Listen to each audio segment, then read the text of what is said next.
That guy was 23 years old and had never achieved anything in life. Even back in school, he used to get beaten up by his classmates. After turning 18, nothing changed. No job, no power. Ninomiya was nothing. During the talent evaluation, he attempted an awakening, but everyone laughed at him for having no power. What nobody knew was that in his hidden window, he had awakened as the master of traps, an S-rank ability capable of dominating and annihilating everyone with the snap of a finger. As the show begins, the host welcomes viewers to the news segment about hunters. She then introduces her guest for the evening, the A-rank hunter, Ibuki Yugo. She congratulates him on leading a successful raid and asks for his thoughts on the battle. He replies that it was a perfect match for his flame mage class. In his room, a 23-year-old young man named Ninomiya Tsukasa watches everything unfold. Back on the show, the audience admires the hunter as he talks about high-tier classes. The young man wonders why he can't be like the guest. Just then, his status screen opens, revealing his data and his S-rank class. He then laments, telling himself that he is also an S-rank. The scene changes,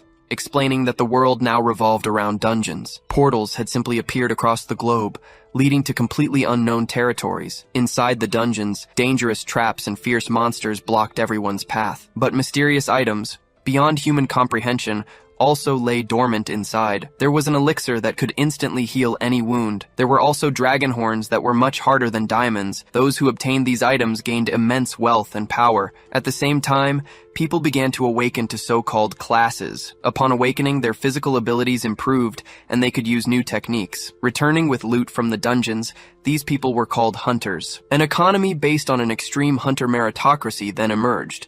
Even someone in dire circumstances could completely change their life. His S-rank Trap Master class controls all traps. Awakening a high-level class truly changed a person's life. Upon awakening the Trap Master class, he discovered he was an S-rank. Controlling the traps inside dungeons was the same as controlling everything. When he awakened this class, he celebrated his incredible luck. But that day didn't end the way he had hoped. In a flashback from 2 years ago, an evaluator instructs him during his license test. He then extends his hand, shouting to activate his trap skill. Facing the training dummy, his skill simply doesn't seem to work. He's shocked, realizing his skill isn't activating at all. Asking what's wrong, the evaluator approaches him, not understanding the situation. Saying it's nothing, he asks the man for just one more chance to try. He then uses both hands, struggling to activate his skill on the dummy, but he fails again, drawing the attention of everyone watching the test. Adjusting his glasses, the evaluator watches him with a very serious expression. He brings his hands to his face, telling himself this can't be happening. In the audience,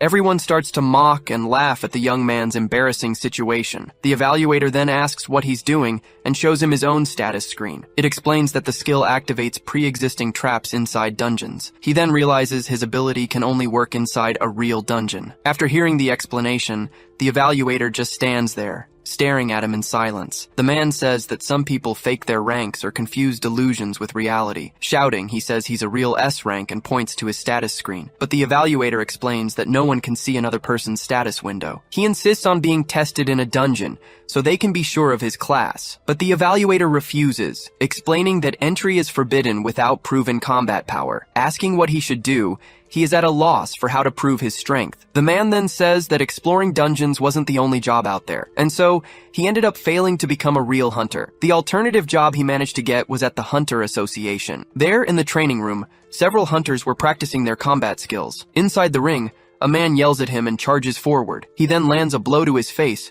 knocking him back hard. Grabbing his hair, he tells the young man to do his job properly. Another hunter hits him, calling him a punching bag. The impact sends his body flying violently against the ring floor. Even after failing the exam, his enthusiasm was recognized, and he was given a job. The same man from before says he still remembers him very well. He reminds him of middle school, when he went around claiming to be an S-rank hunter. That guy was Asanuma, a classmate from elementary school who takes out his frustrations on him. Even while being beaten, he insists that he's a true S-rank hunter. His classmate then glares at him with a look of pure disbelief and anger. Landing a punch, he yells for the young man to just admit the truth. He then questions why an S-rank would be taking a beating like that. Remembering the promise, he brings up the escort permit for non-hunters.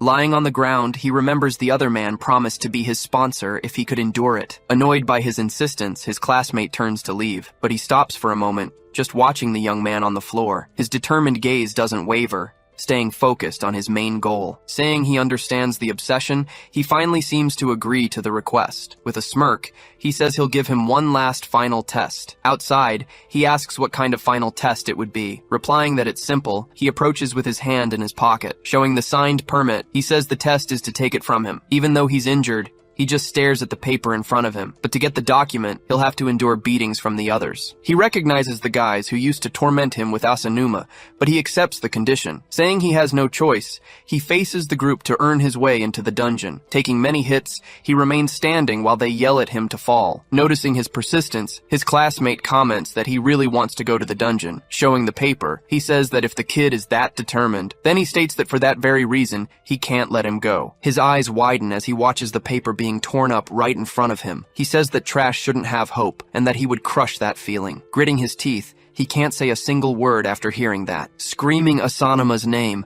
he lunges forward and tries to grab his former classmate. With a quick move, he manages to grab the hunter's hand tightly. Using a dagger, his classmate strikes the young man's hand directly. The other hunters watch, commenting on how cool the skill was. Saying he failed, the hunter turns his back and tells the young man to give up. He then pulls the dagger from his hand, cursing for being deceived. The weapon vanishes, confirming it was all a lie from the start. The system does allow for escorts, but all responsibility falls on the sponsor. Since there are only downsides, no one risks sponsoring a non-hunter. So it was obvious Asanuma never intended to keep his word from the beginning. Even knowing this, he had no choice but to cling to hope. He needed a chance, as it was his only motivation to keep going. If he could just get into a dungeon, his life could change completely. Believing in that possibility was the only thing keeping him on his feet. Suddenly, a strange and dangerous phenomenon tears through the city sky. It expands, forming a portal as everyone looks up in fear. A man screams in desperation, not understanding what's happening. Another person yells, warning him to watch out for what's behind him. Just then, a building starts to crumble, causing everyone to run for cover. Watching the sky, one of the men is completely paralyzed by the sight. A strange anomaly appears, rapidly expanding and covering the entire city. The destruction begins, with buildings and even traffic lights collapsing everywhere. Lying on the ground, the young man notes they barely escaped the debris. On the big screens, the host from before returns with an emergency alert for everyone. She then reports that dungeon breaks have occurred simultaneously all over the world. As she speaks, an energy blast hits another building, causing more destruction. The man stares at the scene, still unable to believe what is happening. Just then, a giant monster appears between the buildings, roaring at the people. Another man screams, completely paralyzed with fear at the sight of the gigantic creature. The monster attacks him, causing him to cower to protect himself from the blow. Everyone desperately wonders if the entire world has really become a dungeon, but the young man realizes that if this is true, things might be different. His status screen appears, reminding him that he controls traps inside dungeons. With a smile on his face, he finally sees a chance to change everything. He now realizes he can use his abilities, preparing himself for the fight. That chaotic event became known as the Great Dungeon Break. Suddenly, everyone's daily life became a dangerous dungeon. Using his ability, he begins to scan the entire area around him. If the world is turned into a dungeon, he can identify all the traps. With his eyes glowing, he claims he can see all of them now. A map of the city appears, showing the location of every single trap. Celebrating, he shouts that his power is real and that he can be a hunter. Normally, these traps are meant to torment those who enter dungeons, but for him, the situation is different because he can locate them. Knowing where the traps are, he can use them all to his advantage. He faces the situation, ready to use his powers for the first time. Just then, an armed monster appears, threatening to attack some civilians. He prepares to fight, gripping his weapon firmly. He says he can defeat the monster using the power of a trap master. Meanwhile, the monster starts chasing a woman and a child. During the chase, the little boy trips and falls hard on the ground. Screaming for his mother, he sees her running desperately back to help him. But the monster closes in, standing right in front of the terrified child. With a smirk, the creature raises its huge weapon to strike the boy. Then it swings a powerful blow, bringing its blade down with all its might. At the last second, the hunter appears and blocks the monster's strike. Challenging the creature, he tells the monster to come at him with everything it's got. He warns that the trap to finish the beast is already set. Parrying the attack, he manages to deflect the monster's blow. After defending, he jumps back, gaining some distance. From the impact of the block, his makeshift weapon shatters on the ground. The monster seems to laugh at the situation, looking at the now completely unarmed man. The hunter confirms he lured the monster exactly where he wanted it. With a smile, he says the trap is right on that spot. Just then, a trap activates. appearing right behind the unsuspecting monster. The trap strikes the monster, catching it by surprise. Hit by the blow, the creature is thrown back by the force of the impact. Immediately after, a giant pendulum hits it with a fatal blow. Celebrating his victory, he yells that he finally managed to use his power. He declares that this is his way of fighting, using traps against monsters. In the distance, the mother finally reunites safely with her son. Looking at them, the man says he's glad they're okay. He then thinks about the danger of these monsters, which were tough even for experienced hunters. Just then, he hears a noise and turns to see what it is. Turning around, he sees the mother and son screaming in despair once more. He becomes alert, looking in the direction they were pointing. This time,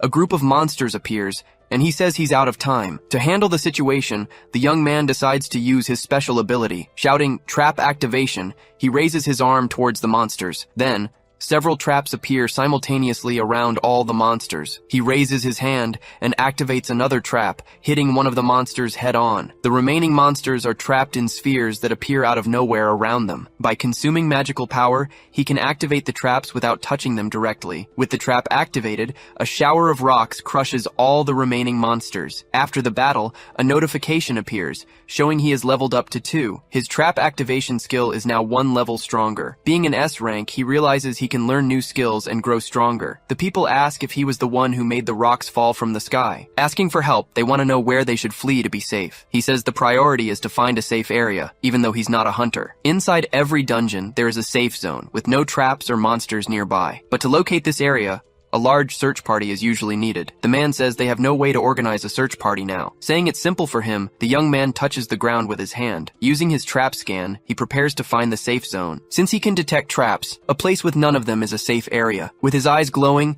he says he can see exactly where the place is. He then informs the group that the safe area is Higashikawa Park. Asking them to follow, he says they need to trust his ability. Agreeing, they say they have no other choice and run after the young man. Arriving at the park, everyone celebrates finally being in a safe place. Relieved, they realize there are no monsters and feel safe from danger. The mother and son he saved thank him profusely for all his help, but he suddenly realizes something and moves away from the group of survivors. Running away from the park, he leaves everyone behind without any explanation. He thinks that now that he is awakened, he possesses the strongest eyes of all. If a place with no traps is safe, then a place full of them is the opposite. That place, protected by traps, must have something very important inside. He then thinks about the possibility of a powerful item hidden in that location. Decided, he runs towards the building, completely ignoring all the dangers. He believes that if he can get the item, his life will change forever. A voice then asks what kind of rookie is running around alone. Dragging their weapon on the ground, the person slowly approaches him. It was his old colleague who calls him the S-rank liar, Ninomiya. Surprised, he turns and recognizes the person who just arrived. Confirming his suspicion, he finds Asanuma right there in front of him. He wonders what Asanuma is doing in such a dangerous place. He then questions if his former colleague is there for the same reason. Asanuma says he ended up there while avoiding monsters on the way. Saying there are no monsters here, he drags his weapon across the floor, but he warns that there is a dangerous human advancing towards the young man. The young man sees the reflection of his former colleague in his eyes. Shouting, Asanuma attacks him with a blow, which he manages to block at the last second. He begs him to stop, but his colleague says he doesn't care about the emergency. Seeing that his warning is useless, he faces Asanuma, unsure of what to do. The man says the world is done for, and now it's survival of the fittest. With a smile, he says he's going to test if killing people raises his level. Noticing his insanity, the young man also spots his strange movements as he walks. He notices that his steps seem to be avoiding something on the floor. Asanuma asks if he noticed his movements, and says he'll reveal his secret. Showing a radio communicator,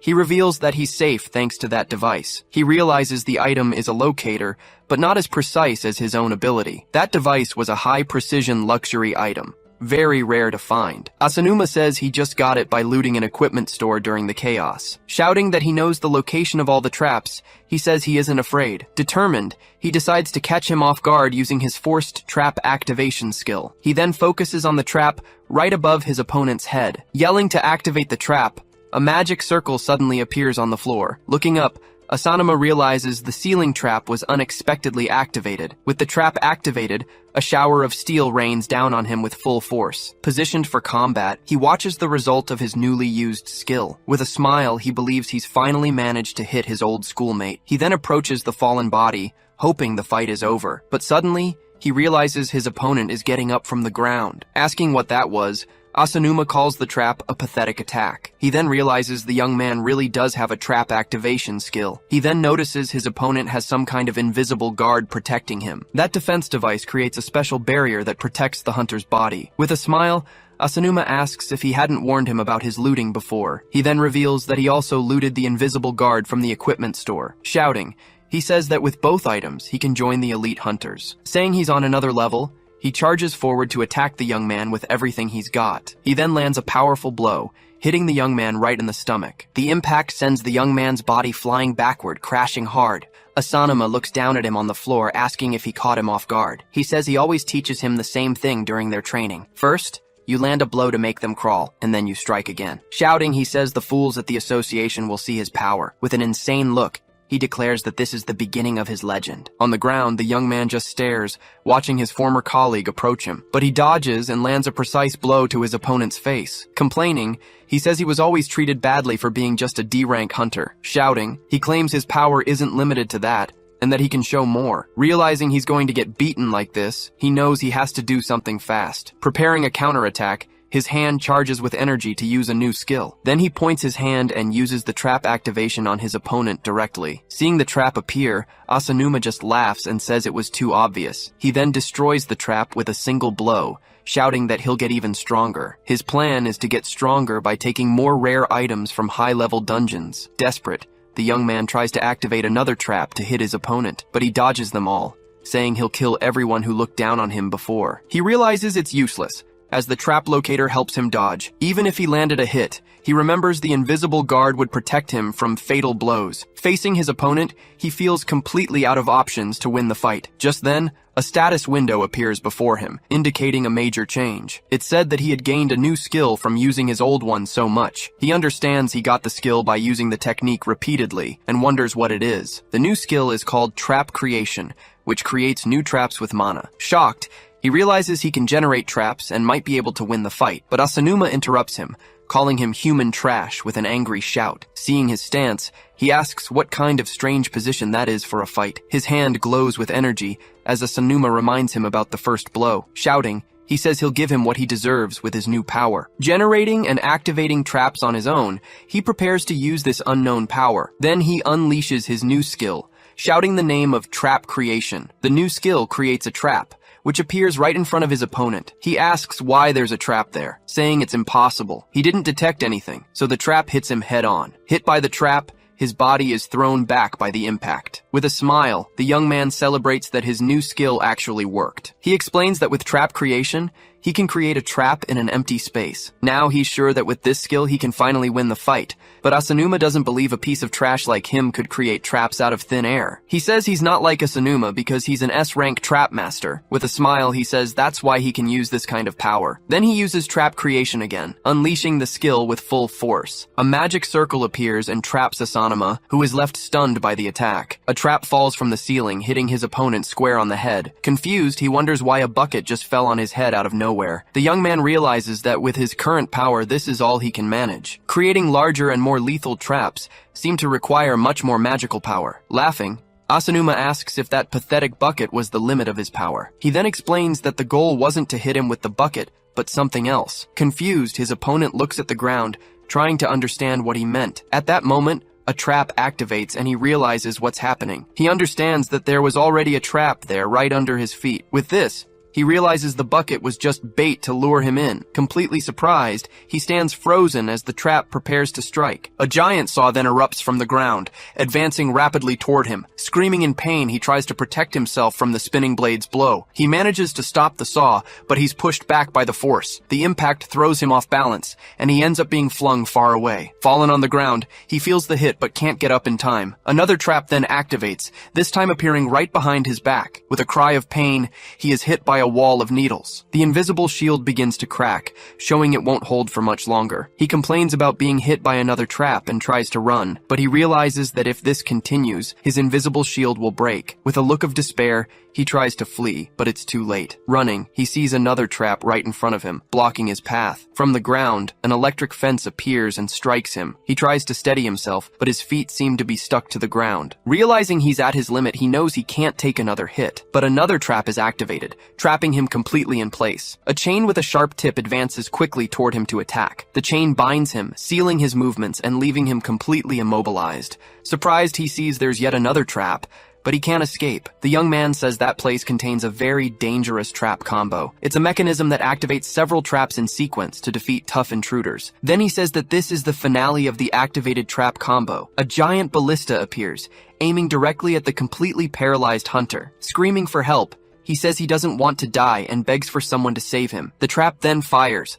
launching a huge arrow at high speed. He knows his shield won't hold, and that he'll be pierced by the arrow. On impact, his shield shatters, leaving him completely unprotected. Desperate, he tries to run, but it's too late to escape the blow. The arrow hits him and throws him to the ground, breaking his items in the process. Lying there and foaming at the mouth, he sees the arrow missed, but he didn't need a final blow anyway. The shield generator broke after being hit by so many traps. Stepping on the locator, he crushes it and says he wouldn't have lasted anyway. He says Asanuma's defeat was due to not noticing the trap combo. After the fight, he sees a light coming from a crack in the wall. The light was what the countless traps had been protecting all along. Getting closer, he confirms it was the light he was looking for. Looking through the crack, he says he's finally found what he's been searching for. Inside the room, he finds an S-class treasure chest, an ultra-rare item. Hidden items in dungeons were extremely difficult for hunters to find. Because of this, each one had a value that could transform the power of its owner. Opening the chest, he's surprised by what he finds inside, feeling a new energy. Suddenly, his body begins to levitate, surrounded by a mysterious and overwhelming energy. His magical power suddenly increases, and he wonders if it's a boost item. His lack of magical power had prevented him from creating instant death traps before. But with the Archmage's orb, his magical power increases, and he can generate traps. Determined, he clenches his fist and prepares to test his newly acquired power. Before him, a giant insect-like monster appears, ready for combat. It was actually several insects with glowing eyes and sharp claws ready to attack. Seeing the large monsters, he considers them worthy opponents for his first real test. With his hand outstretched, he shouts to use his trap creation skill. His skill creates traps that fire at the monsters with firepower. The Hellburner trap hits the monsters, engulfing them in a sea of flames. Seeing the result, he confirms that the lethal trap worked, thanks to the orb's power. Near the fire, two men approach, noticing the destruction around them. Getting closer, they are shocked to see the monster's completely charred carcass. They wonder if an S-rank hunter did that to the monster. Observing from afar, he recognizes them as the association's defense force. The men then order him to leave, saying the evacuation is already over. Soon after, another man arrives, announcing that the area boss has been found. Listening to the conversation, he discovers that the boss monster is in the stadium. Being the strongest monster in the dungeon, the area boss was the target. By defeating it, all other monsters disappear and the place becomes safe. He understands that these rules apply, even if the dungeon appeared suddenly. Saying the battle has already begun, the hunters rush to the stadium. With a smile, he says he has no choice but to go too. Near the stadium, the movement of monsters seem to have increased significantly. Inside the venue, a huge monster appears in front of all the hunters. One of them then charges forward, delivering a powerful blow against the giant monster. One of the hunters warns them not to get distracted by the small monsters that appear. A female hunter questions this, saying that those monsters were the best they could handle. If those were the small ones, she fears how strong the area boss must be. Suddenly, they all turn at the same time toward a new threat that emerges. On the stadium's ceiling, the boss monster appears, observing everyone from above. Opening its mouth, it charges a huge sphere of energy to attack the hunters. The creature then fires the shot, hitting the ground with an explosion of energy. Everyone screams to run as the heat blast hits everything around them. The range and power of the attack were so great that everyone was stunned. The hunters gather, preparing to face the new and powerful threat. The leader yells for them to evacuate, warning that the stadium is collapsing from the attack. High above, the monster just watches the destruction, its wings spread in the sky. Everyone starts running desperately, trying to escape the falling debris. The monster then lands on the ground, destroying everything with the impact of its landing. It attacks again, causing rocks to fall from the ceiling toward the hunters. Screaming for her superior, the female hunter sees a colleague being crushed by the rubble. From a distance, the monster just observes the scene, showing no reaction. Its eyes glow as it prepares to continue the attack against everyone. The female hunter realizes they are no match for that monster's power. With a roar, the area boss displays all its ruling power. Arriving at the scene, the young man sees the boss monster right in front of him. He then tells the monster to wait for him, preparing for battle. With a smile, he says he's going to set a death trap for the creature. He faces the area boss, knowing what must be done now. If he defeats the monster, all the fighting in this area will finally be over. He then vows to end this with his master-level power. The monster roars, staring down the young man right in front of it. The hunter leader yells for everyone to dodge while others call for the medical team. He then orders the artillery squad to fire with everything they've got. The hunters fire their arrows, which explode upon hitting the monster's body. The attack seems to have worked, hitting the giant creature's head dead on. With a smile, the leader asks if they managed to hit the monster, but the smoke clears, and the monster appears without a single scratch. He realizes the monster has auto-regeneration and healed the damage instantly. With minor wounds healing on the spot, a fatal blow was needed to defeat it. The young man says the opponent is even tougher because the damage doesn't stack, but he believes he can win and that it's not an impossible opponent to defeat. He then shouts, drawing the area boss's attention to his trap. The huntress then shouts, trying to draw the monster's attention to herself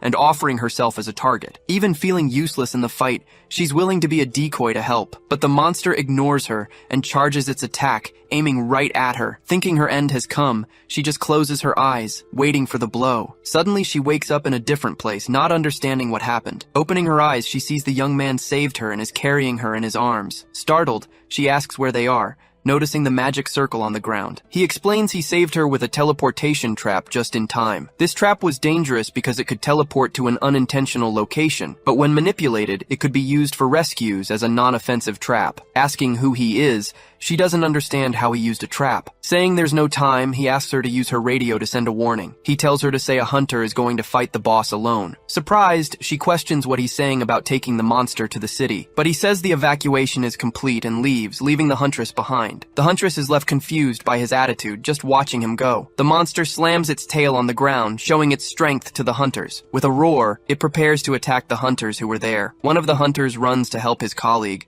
who was down and injured. He says it's useless because, with its regeneration, they're out of options. Suddenly, a basin falls from the sky and hits the monster on the head. The trap was a giant wash basin that fell from the sky to humiliate it. Calling out to the monster, he tells the beast to look at him and stop attacking. Challenging the creature, he says he'll fight anytime it wants. The monster then turns and prepares a heat attack against the young man. A hunter notes that it's a heat attack and that he's provoking the monster. The monster fires the attack, unleashing a blast of fire in his direction, but he jumps, dodging the attack and flying over the fiery explosion. The other hunters are astonished, wondering how he dodged and if he can fly, but the leader says that's not it, and it must have been something else. They realize the young man used a trampoline trap to launch himself into the air. He then confirms he used a non-offensive trap to dodge the attack. That trap helped him with aerial combat, allowing him to jump freely. Then he uses his trap creation again, preparing for his attack. He creates another trampoline trap, but this time on top of the monster. Jumping on the trap, he's thrown high into the air, coming face to face with the monster. He then steps on the monster's head, propelling himself closer to his target. Shouting that he'll take it with him, he prepares for the final blow of the fight. He activates a trap, which ensnares the monster's head and pulls it toward the city. It was a custom trap, a huge setup that led straight to hell. He runs through the city, the giant monster following close behind him. Over the radio, a man reports that the area boss has left the stadium. He continues, saying the monster is destroying residential areas in its path. The huntress realizes the monster is heading toward the power substation. The monster is out of control, destroying everything as it chases the young man through the city. Fleeing from an attack, he leaps into the air, narrowly escaping the blast. He then lands a hit on the monster, which strikes back with force. Dodging by a hair, he prepares to use his trap creation ability. He creates a trap that ensnares the monster, stopping it from advancing. The trap holds the monster in place, creating an opening for his next move. He then uses a teleportation trap to escape and create distance. With the successful teleport, he buys a little time to prepare. He says he managed to lure it and now needs to get to the main trap. With his hand on the ground, he says he's going to give the monster some special treatment. He then uses his trap creation, preparing for his final assault. The monster is caught in a trap, stuck in one place. The trap was a larger, stronger version of the unbreakable chain from before. Reinforced chains capture the monster, sealing its movements and stamina, but the creature breaks free, shattering the chains with its brute force. A giant pendulum hits it, but it manages to defend against the blow. A giant saw blade rushes forward, but the monster manages to dodge the attack. The creature tries to counterattack, but the saw strikes it. He says he created instant death traps that would kill normal monsters, but because of its regeneration, he knew it wouldn't be a decisive blow. Leaping onto the monster's back, he prepares for a more brutal attack. He uses his trap creation, unleashing all of his power at once. A shower of giant rocks rains down on the monster, crushing it with force. Immediately after, several fire traps hit it with powerful blows. The Inferno Burner trap strikes it with overwhelming firepower. He calls it a barrage of traps, with rocks and flames from hell. He says that this was the strongest set of traps he could generate. With the monster cornered, its regeneration can no longer keep up with the damage. Trying to escape, the creature flies into the sky, looking for an escape route. But the young man encourages it to fly, as the main trap awaited. He says the trap to finish the monster was right there. With a shout, he activates the last and most powerful trap of all. In the sky, the trap readies itself as the monster flies toward it. The trap fires, hitting the monster square on with a blast of energy. The lightning spear hits the monster, piercing it with a powerful blow. The lightning spear was a trap that pierced flying prey with its strike. The monster is hit, the spear running through its body and dealing a fatal blow. That was the lightning spear trap, the largest offensive trap in the area. He had known about it from the beginning, when he used his scan. With the blow, the monster's body begins to fall from the sky at high speed. Its red eyes begin to fade, indicating the end was near. The monster recovers and charges at him with a roar of fury. He uses a teleportation trap to escape the attack and create distance. The creature glares at him, preparing to counterattack and end the fight. But the lightning spear wasn't just about power, it was also about strategy. He then creates a giant pendulum, which swings toward a power tower. The trap destroys the tower, unleashing all the high-voltage energy in the area. The lightning spear reacts with the electricity, acting as a powerful lightning rod. With this, the combination becomes a devastating boss-level blow. With its body engulfed in flames, the monster is struck by a blast of high-pressure energy. Drawing power from the transmission tower, the blow proved fatal to the creature. In a normal dungeon, a move like that would never actually work. But here, he had an unexpected weapon, a man-made trap. After the strike, he lands on the ground, recovering from the battle's strain. He figures that if the world has become a dungeon, things like this are bound to happen. The monster was caught in a trap from the very beginning, the moment it entered this world. With the boss's defeat, the hunt ends and the dungeon is cleared. He cleared almost the entire area by himself, proving his power was real. His last 2 years had felt like complete darkness, without any hope. He had to endure Asanama's violence, all while dreaming of this day. While he studied dungeons, he worried his family, even though they believed in him. His sister would ask him not to overdo it, because their mother got very worried. But despite all that, he never gave up on his dream of becoming a hunter. Ever since everyone treated him like an outcast, he had always wanted to change. Now he faces the horizon with a new future opening up before him. With the boss defeated, all the monsters in the area completely disappear. Then he turns, ready to figure out his next objective. He looks at the fallen monster's shadow and thinks about his next step. He then heads to the Hunter Association's communication base. The base was malfunctioning, as contact with the outside world had been cut off. But with the dungeon cleared, he believes he can use the satellites again. Arriving at the room's door, he says this is where he needs to go. He then uses his trap creation skill to open the locked door. A stun trap disables the lock with an electric shock. Saying it's an emergency, he enters the room to use the computers. Observing the monitors, he confirms this was the communication room. He checks the equipment and sees that everything seems to be working perfectly. Sitting at the computer, he says it's easy since it doesn't require authentication. He then reboots the system that went down during the widespread communication failure. The computer starts scanning the area, asking him to wait a moment. He wonders if the computer is reading the information from this area. The screen then shows that the area was rank A, and that the dungeon has been completed. He's stunned to learn the area's danger level was so high. Remembering the monsters he faced, he has to agree it makes sense. Suddenly, his eyes widen as he sees new information on the screen. The system was analyzing information from other areas as well, not just this one. An area was a specific territory within the dungeon, divided by cities. Since the world had become a dungeon, the system was trying to analyze all areas. He thinks that with its algorithms, it could map the divisions of the entire world. Seeing the calculation is complete, he wonders if the process is finished. But an error appears, stating the data volume was too large. He understands he can't get information on the whole world, but this was enough. He worries about his mother and sister, who lived in different places than him, so he tries to find out the danger level of the areas where they live. But when he sees the information, he's completely paralyzed by what he discovers. All the surrounding areas had the same rank A difficulty in the system. He stares at the screen, unable to believe what he's seeing. Shocked, he wonders if all analyzable areas were high difficulty. He then thinks the other areas might already be completely destroyed, but he notices a signal and says they haven't been completely wiped out yet. The Sugatate area appeared as complete, indicating the dungeon had been cleared. Soon after, Other areas also begin to show the same complete status. He realizes that in several areas, communication has already been successfully restored. With a relieved look, he understands what was happening elsewhere. It wasn't just him. Other hunters were also fighting and clearing the dungeons. Even in the midst of all that chaos, they were clearing them one after another. A new battle for supremacy had already begun after the dungeon break. He sees that many areas have already been cleared of monsters and are marked as complete. The rapid progress was thanks to the S-rank hunters from other districts. After thinking, he decides his priority now is his family's safety. He then checks the Sugidatsu ward, where his mother was currently living. The screen shows the communication network has been recovered and the dungeon cleared. Relieved, he grabs his phone, happy he can finally contact her. She picks up and he shouts, asking his mom about the situation and if she's okay. She explains that the hunters got things under control and asks about the central ward. He calms her down, saying everything is fine and that he's safe too. But she says the call with his sister dropped due to interference. Worried,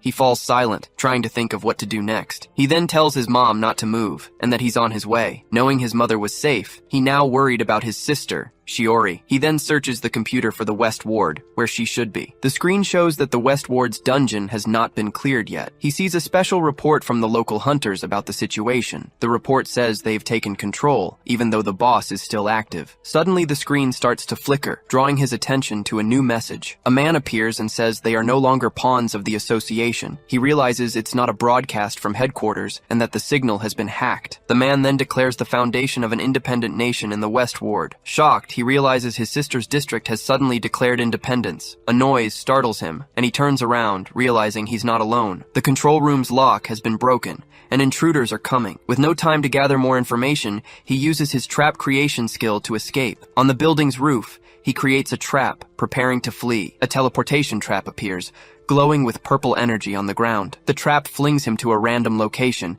getting him out of the association building. He says he managed to escape, but his magic is at its limit now. The rare item increased his magic stats, but only his maximum capacity. Trap creation consumes magic, and the battle left him exhausted. He realizes he needs to level up to increase his mana capacity. Suddenly, his cell phone rings, surprised by the call. It was a call from his sister, Shiori, leaving him completely shocked. Answering, he calls out to her, telling her to stay safe wherever she is. Her voice full of static, she asks about the situation in the city. He says everything is fine, and asks if she's safe where she is. She says she's safe and that he doesn't need to worry about her. But the call drops, leaving him worried and unsure of what to do. He wonders if it's really safe, even with monsters still in the area. Remembering the suspicious message, he can't just ignore her situation. Determined, he says he can't let his lack of mana stop him now. He then vows to check on her safety with his own eyes. Meanwhile, at an evacuation shelter, injured civilians were receiving aid. Inside the shelter, a man shouts for them to carry supplies to the evacuees. While carrying a box,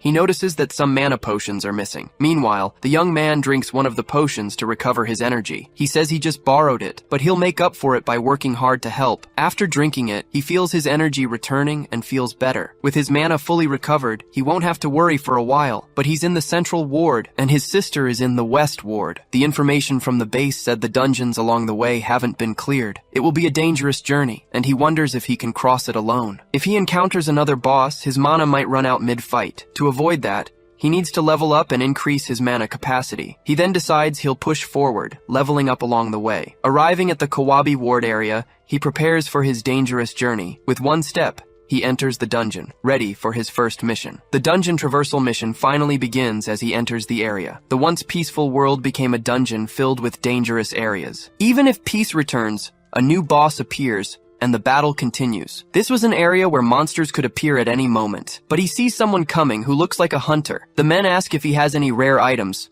since they don't have any gear. Saying he unfortunately doesn't, the young man is surrounded by the two hunters. One of them draws his claws, saying it can't be helped in times like these. The young man realizes they're bandits and prepares for combat. With a single strike, the man attacks him, saying he'll take them by force. He dodges the blow and backs away, preparing to counterattack. A cut across his face confirms it. They really were bandits. The men advance to attack him, but he was already ready for the fight. Using trap creation, he prepares to end the fight. A magic circle appears, and the men laugh, not understanding what's happening. A giant weight appears out of nowhere and crushes the two bandits with force. Trapped, the The bandits couldn't move, crushed by the weight of the trap. He thinks that if he defeats them, he might gain experience points like with monsters, but he decides against it, as he needs to keep an eye out for violent hunters. The only thing he will hunt are monsters to level up. He then decides to try farming experience using a trap he found earlier. In the plaza of the Kawabi ward, monsters were shooting at a fleeing woman. She screamed as the monsters chased her, relentlessly firing their beams. One of the monsters prepares to fire, aiming at the woman on the ground. Suddenly, a whistle catches the monster's attention, and they turn around. It was a whistling doll, a trap that mischievously lured monsters. With a smile, he says the whistle should make the monsters gather. He sees 4 monsters and says it's not enough to farm experience, so he uses trap creation, preparing for the upcoming battle. A new trap appears, drawing the attention of all nearby monsters. One of them steps on the trap, which ensnares it and prevents it from moving. An iron cage appears, trapping all the monsters in one place. The cage locks with a padlock, preventing the monsters from escaping. The trap was a sturdy cage that completely imprisoned its prey. With the monsters trapped, he says this is how it should be done. He then uses trap creation, preparing for his next move. A new trap appears, and the monster stares at it, not understanding what it is. The monster sees its reflection in a mirror, which creates a copy of it. Confused, it sees its copy and can't understand what's happening. It was a copy mirror, a trap that multiplied the captured monsters. He says that a trap that multiplies monsters was the worst thing possible. Under normal circumstances,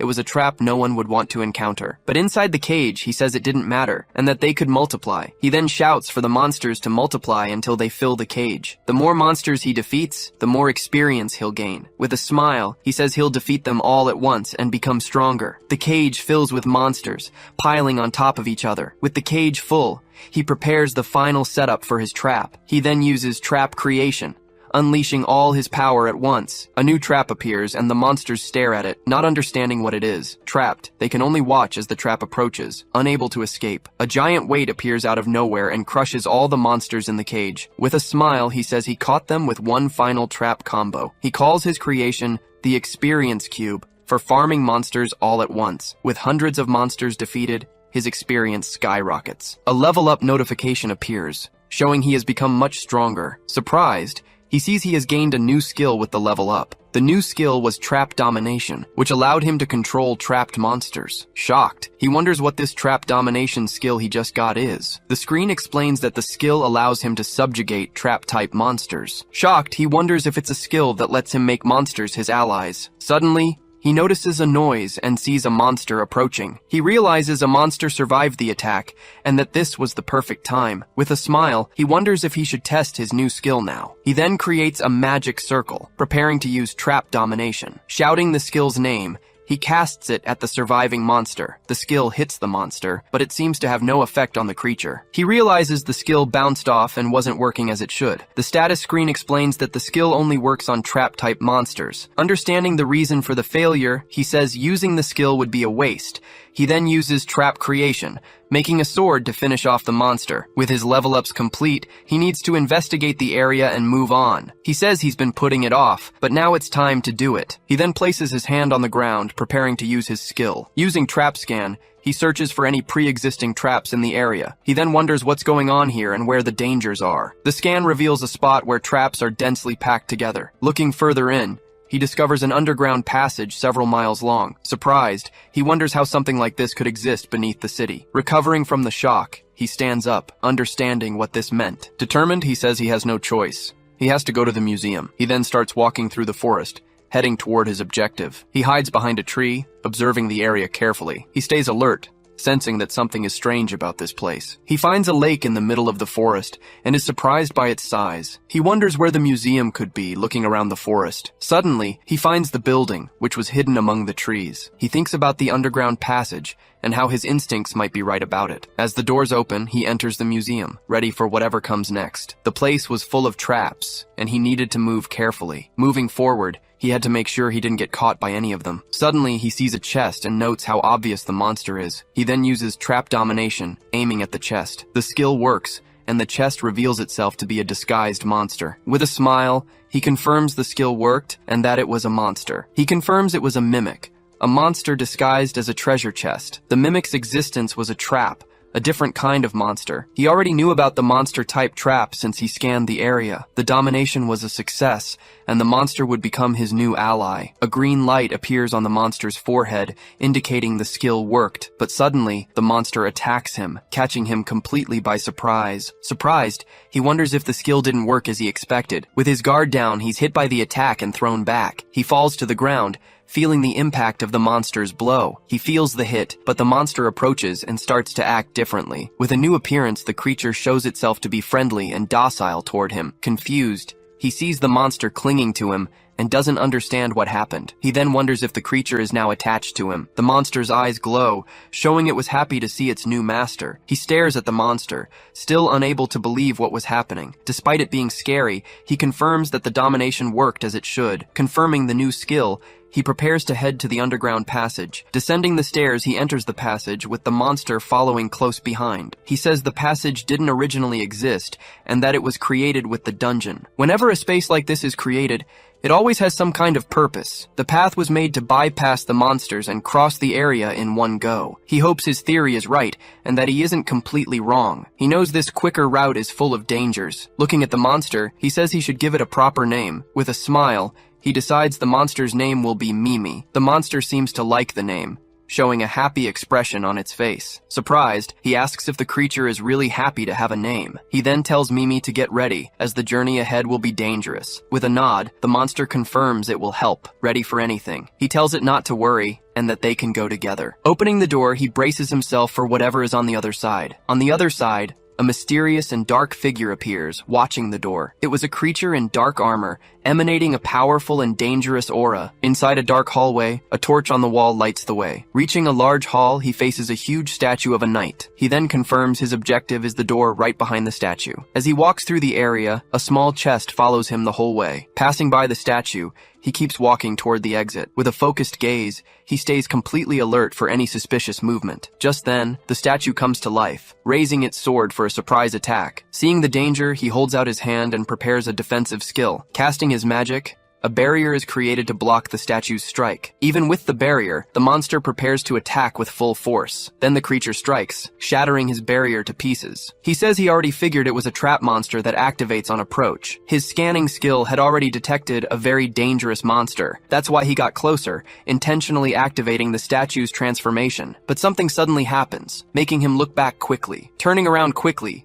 he comes face to face with a second knight ready to attack. In a defensive move, he creates a steel barrier to stop the blow. He then realizes the enemy is too strong, easily destroying his defense. Sliding across the floor, he backs away to get some distance from his opponent. Now in position, he stands face to face with the new menacing knight. He observes the monster using skillful random movements. Analyzing its movements, he tries to understand the purpose of these attacks. Realizing the strategy, his eyes widen as he discovers the plan. Aiming for his blind spot, the knight attacks, but is blocked by a shield. He understands the enemy was specifically targeting his back. He says that since it's a trap monster, he doesn't need to fight it directly. Preparing a skill, he states that he just needs it to hit the target. Then he casts his domination technique, firing it at the knight. Getting hit, the monster takes the blow directly to its head. He then wonders why his domination skill doesn't seem to have worked. Looking to the side, he sees the small chest cowering behind a pillar. He understands that his skill is too weak to work on strong monsters. Making a decision,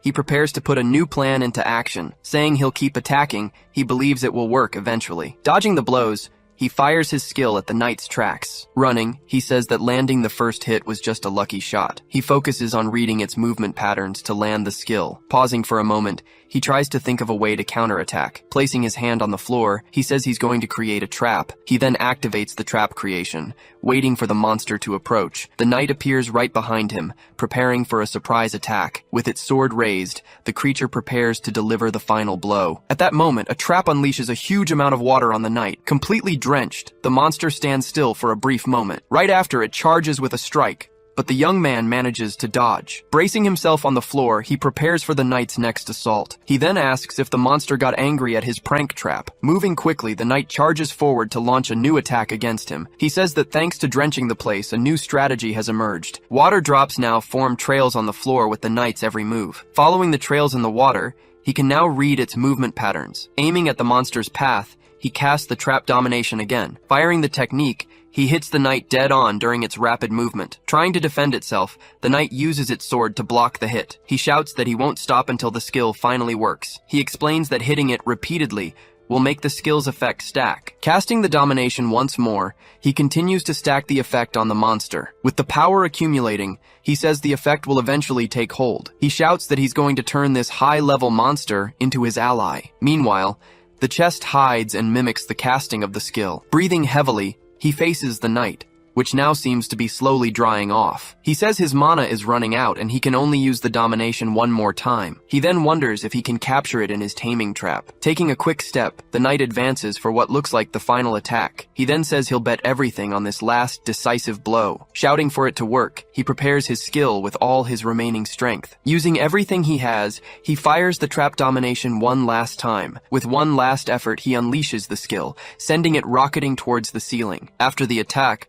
a thick smoke covers the knight, hiding the outcome of the fight. Panting, he stares into the smoke, trying to see if his last attempt worked. He wonders if the technique worked and if the enemy's movement has stopped. Noticing the killing intent has vanished, he senses a change in the monster. Pointing at the silhouette in the smoke, he confirms the taming was a success. Right after, the knight drops her sword, which clatters to the ground. Kneeling, she apologizes to her master and begs forgiveness for her insolence. He's surprised to hear the creature speak, wondering if it's a special kind of monster. Curious about the situation, he then asks her who she really is. In response, the knight brings both hands to her helmet and begins to remove it. Removing the helmet completely, she reveals her face and long hair. With her face now visible, she remains kneeling, awaiting her master's command. He just watches the kneeling figure before him, still processing everything. She says she is a nameless servant and asks him to give her a name. After a moment's thought, he says he'll choose a name that suits her. He then smiles and decides that from now on, her name will be Jean. Slightly surprised, she repeats the name she just received from her master. Still kneeling,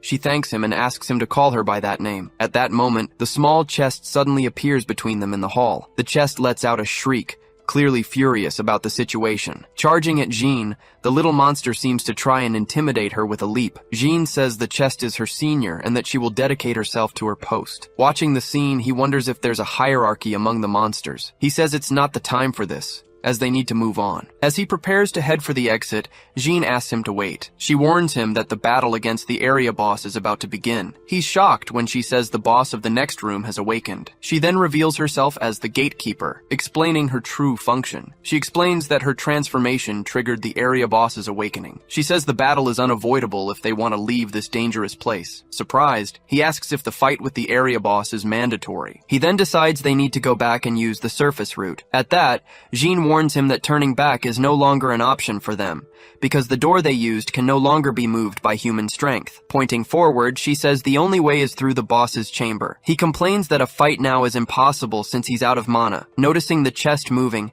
he asks what's wrong with it. Right after, the little monster opens its mouth, revealing what's inside. From inside, a hand emerges holding a vial with a potion. He sees that the item is actually a mana recovery potion. Taking the potion, he questions if the chest had a storage function. Drinking the liquid, he celebrates, saying they are now fully prepared for the fight. Jean then asks if he can use high-level water magic. She explains the boss is a fire type and requires several water mages. He says water magic is a problem, as the trap was his limit. Standing in the middle of the hall, he comments that he needs to think of a plan. Looking at the small chest, he suddenly seems to get an idea. Talking with Jean, he confirms that the door cannot be opened by humans. With a slight smile on his face, he seems to have found a solution to the problem. He then asks if a monster like her or the chest could open it. She replies that, as a monster, it might be possible to go back the same way. At that moment, the entire place begins to shake, with pieces falling from the ceiling. Jean warns that the dungeon boss has lost its patience and decided to attack. Before them, the boss's door explodes in flames,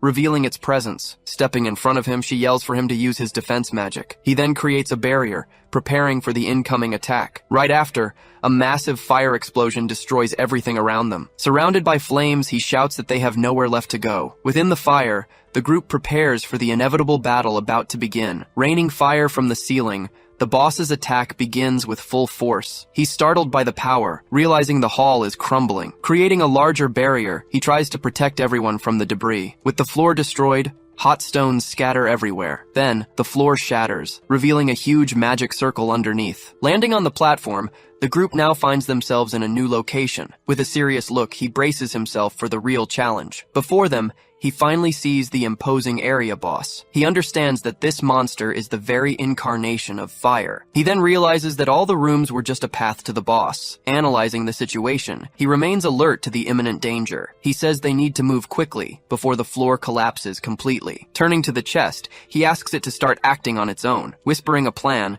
he instructs the chest to go back the way they came. Seeing the boss attack, Jean shouts a warning for everyone to dodge the blow. Unleashing a powerful strike, the boss attacks with a blast of fire. With focused eyes, he prepares for battle against the monster. They dodge the attack as he creates a small trap on the ground. Coming face to face with the monster, they prepare for the difficult battle. Glancing back quickly, he shouts the little treasure chest's name. The small chest runs safely towards the door they entered through. He says that, as a human, he wouldn't be able to open the locked door, but allied monsters are an exception, allowing them to escape the dungeon safely. Trusting his plan, he says he's betting everything on his small ally. Creating a trap, he opens a huge portal right in front of the boss. This mysterious portal serves as a discharge exit to some unknown location. The boss then attempts a strike, but it's pulled into the portal. Jean screams for her master as he warns of a second wave of attacks. The boss attacks again, firing multiple fire blasts in their direction. Dodging the blows, they leap to escape the enemy's massive attack. Amidst the fireballs,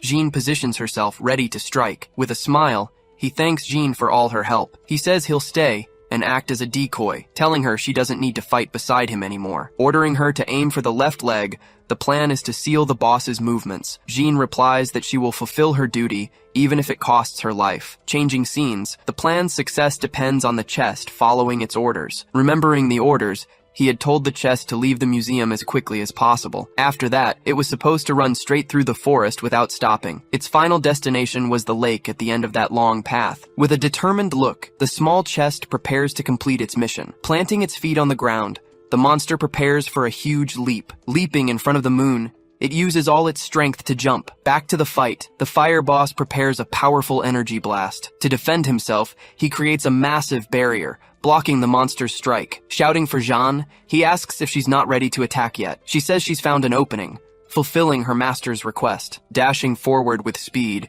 she lands a precise blow on the monster's leg. Furious, the creature lets out a roar after being hit. Using his magic, he manages to trap the boss in place with the strike. He then celebrates, as the boss's movement has been sealed under the portal. Diving into the lake, the chest prepares to activate the next part of the plan. Remembering the plan, he had planted something inside the treasure chest earlier. Opening its mouth, the chest reveals the other end of the teleportation portal. Positioned at the bottom, the portal now sucks everything around it towards the exit. Back in the fight, the discharge portal is now right above the monster. Sensing something strange, the boss notices a few drops falling on its head. Then, the drops begin to fall more frequently from the portal above. With a confident smile, he just watches his plan spring into action. As it starts getting wet, the fire boss glares angrily at the portal. And just like that, all the water from the lake begins to pour down on the monster. The lake's water starts pouring out of the portal at full force. Trying to resist, the fire creature is hit by the strong, continuous current. In moments,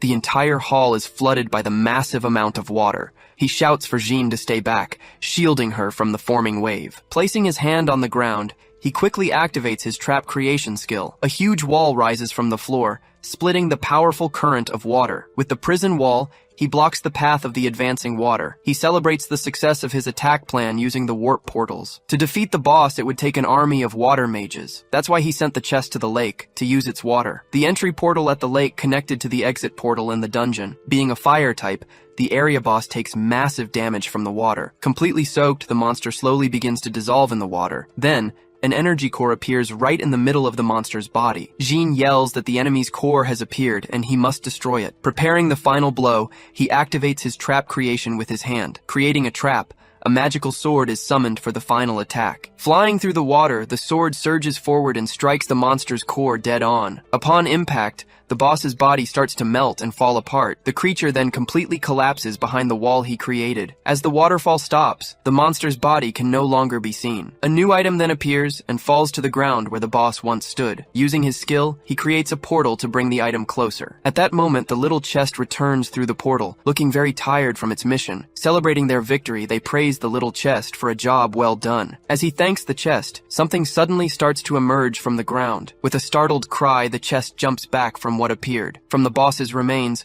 a small magic sword appears stuck in a stone. Jean tells him to take it, as it's the hidden item of the area. He then repeats in surprise that this is the hidden item she mentioned. He asks if the item is ultra rare, one of those extremely hard to find ones. Jean explains that the sword was at the bottom of the lake and came with the current. Pleased with the new item, he holds the small sword with a smile. Wielding the weapon, he's surprised that it was hidden in the lake. Swinging the sword, the name and description of the rare item appear before him. He says he'll need to use it in battle to discover its unknown effects. Suddenly, a new tremor starts to shake the entire underground passage. Startled by the shaking, he tries to understand what's happening. She calms him down, saying the tremor always follows an area boss's defeat. With the dungeon changing, the exit to the next area finally opens. The scene changes. A manhole opens on the border of two city districts. Climbing out of the manhole, he realizes he's on the border of the neighboring ward. Standing on the street, he says a lot happened, but they managed to make it. Just then, he spots a group of people and wonders what they're doing there. Worried, he tries to hide Jean, as being seen with her would be a problem. Approaching from behind, a man scolds him for being out on the street alone. Claiming it's an emergency, the group of hunters surrounds him for a talk. He then realizes it's the rescue team from the local Hunters Association. Asking to be let through, the leader of the hunter group approaches him. One of the men asks if he is the S-rank rogue hunter, Ninomiya. Showing a tablet, the man says that rumors about him have been spreading. He mentions the rumor that he defeated an area boss all by himself. Remembering the battle, he understands it's not surprising the rumors have spread. The man then invites him to join his squad and work together. He says he can use his authority to complete his hunter registration. Thinking about the offer, he reflects on his dream of becoming a hunter. Clenching his fist, he makes an important decision about his future. Bowing, he simply says he refuses the man's offer. Surprised, the man asks if he plans to remain a rogue hunter. Remaining bowed, he stays silent after giving his final answer to the group. Saying he must have his reasons, the man seems to accept his decision. He then tells him to be careful on his way, leaving with his group. He also warns him about illegal hunters causing trouble in the neighboring ward. Remembering he's seen illegal hunters before, he becomes thoughtful. Thinking about the danger, he decides he needs to stay on his guard just in case. Saying it's safe now, he helps Jean out of the manhole. She asks if he's sure about not joining the other hunters. He says he's already given up on trying to register as an official hunter, because in this situation, he feels he can't trust anyone anymore. Smiling, he says that he actually already has his own companions. Looking at the two of them, he says they are his most reliable allies. The two react, seeming happy with what they just heard from him. Now in the new ward, he says he'll start with a trap scan. To find the best route, he scans the area to see its features. The scan then reveals a map showing the location of various traps. Analyzing the map, he sees the area is filled with traps everywhere. Suddenly, a huge unknown area appears right in the center of the map. At that, his hand begins to glow, leaving him completely surprised by the situation. Looking at the projection, he wonders what that area could be. Arriving at the outskirts of the district, he confirms they've reached the scan location. Standing in front of an amusement park, he tries to identify the mysterious mark. He thinks the mark looked dangerous, like nothing he's ever seen before. His initial goal was to find his sister, Shiori, without making too many detours, but he decides he can't ignore something that seems so dangerous. Walking through the park, he notices the chest making a strange sound. Suddenly, he has a realization about what's happening here. Just ahead, he comes across a huge stone monument in his path. He says it must be a device created when the area turned into a dungeon. Approaching the object, he finds some kind of warning written on a sign. The sign says not to touch it because a powerful destroyer sleeps there. He wonders what this destroyer could be, thinking it might be a mechanism. Jean then warns him that it could be a dangerous catastrophe trap. She explains it's a rare trap, and its details are a complete mystery. Surprised, he says he's never heard of it in the Hunter Association's records. Getting closer to the monument, he says it's not a good idea to activate the trap. Curious about the trap, he decides it's better to move on for now. Leaving the park, they rest by a tree after walking through the forest. Advancing through the shortcut, he stays alert for any danger in the forest. Just then, he hears something and turns to see what's happening. A monster is attacking a group, causing one of them to scream for everyone to run. Watching the fight, he realizes the association squad seems inexperienced. The creature attacks, revealing the group's complete lack of coordination. Realizing the danger, he decides he needs to join the fight to help. Running toward the battle, he rushes in to help the group of hunters. Stopping suddenly, he looks up as if something is coming. From the sky, a mysterious attack heads his way at high speed. At that moment, someone appears and prepares to block the blow. With a powerful impact, The strike hits the ground, kicking up dust and debris. With a surprised look on his face, he watches the situation unfold before him. Worried, Jean asks if he's safe after the sudden attack. On the ground, the monster that was attacking the group is defeated in a single blow. He's stunned, watching the person who just defeated the creature. Standing over the monster, the girl shows off her skill with the sword. The group of hunters wonders who she is. This person who defeated the monster. Apologizing, she says she joined the battle suddenly and unexpectedly. Introducing herself, she says her name is Tsumugi Asahina, an S-rank hunter. She explains she was looking for the area's boss under orders from her unit. Hiding, he's surprised to learn that girl is an S-rank hunter. With perfect timing, she invites them to join her on the search mission. One of the hunters seems to hesitate at the invitation they just received. She warns them that finding the boss might not be the end of the mission. With a smile, they seem to accept the invitation to the search mission. Thanking her for saving them, they say they'll help with the search. Celebrating, the group joins her to look for the area's boss. With a smile, she calls for everyone to go, and the search for the boss begins. Watching from a distance, he thinks she's naive for taking a weak group with her. Jean asks if he's going to make contact, but he says he doesn't have time. Determined to leave the forest, he picks up his pace to go his own way. Reaching a river, he comments that the area seems quite vast. As he follows the path, he suddenly stops, feeling that something is wrong. With a strange feeling, he looks around, trying to figure out what it is. He then complains that strange things have been happening since they entered this area. Shouting at the rocks, he tells whoever is hiding there to come out. Behind the rocks, a mysterious figure remains hidden, just watching the group. Getting annoyed with the situation, he prepares his trap creation to attack. Coming out from the rocks, a man desperately begs him not to attack. He says he's just a regular civilian who was passing by. Kneeling on the ground, he begs not to become monster food, please. Confused, he asks what the man meant about monsters. Just then, the small chest suddenly appears, scaring the man on the ground. He understands that with his companions, the man's life seemed to be in danger. Introducing himself as a hunter, he tells the man not to worry about them. The man is surprised, questioning if he's really a hunter. Thanking him profusely, the man grabs his leg, desperately asking for help. He says he's lost and asks to be guided to a safe place. Thinking about the request, he feels it's a problem since he's in a hurry. Even so, he would feel bad just thinking about abandoning the man there. He then considers asking the group of hunters he met earlier for help. Saying he'll find the squad, he tells the man to just follow him. Celebrating his rescue, the man jumps up and says he can go home now. Startled by the chest, the man gets scared and falls backward onto the ground. Apologizing, he says the chest didn't mean any harm and asks for forgiveness. He then thinks that it's dangerous to walk around with monsters in an area like this. Turning to Jean, he asks her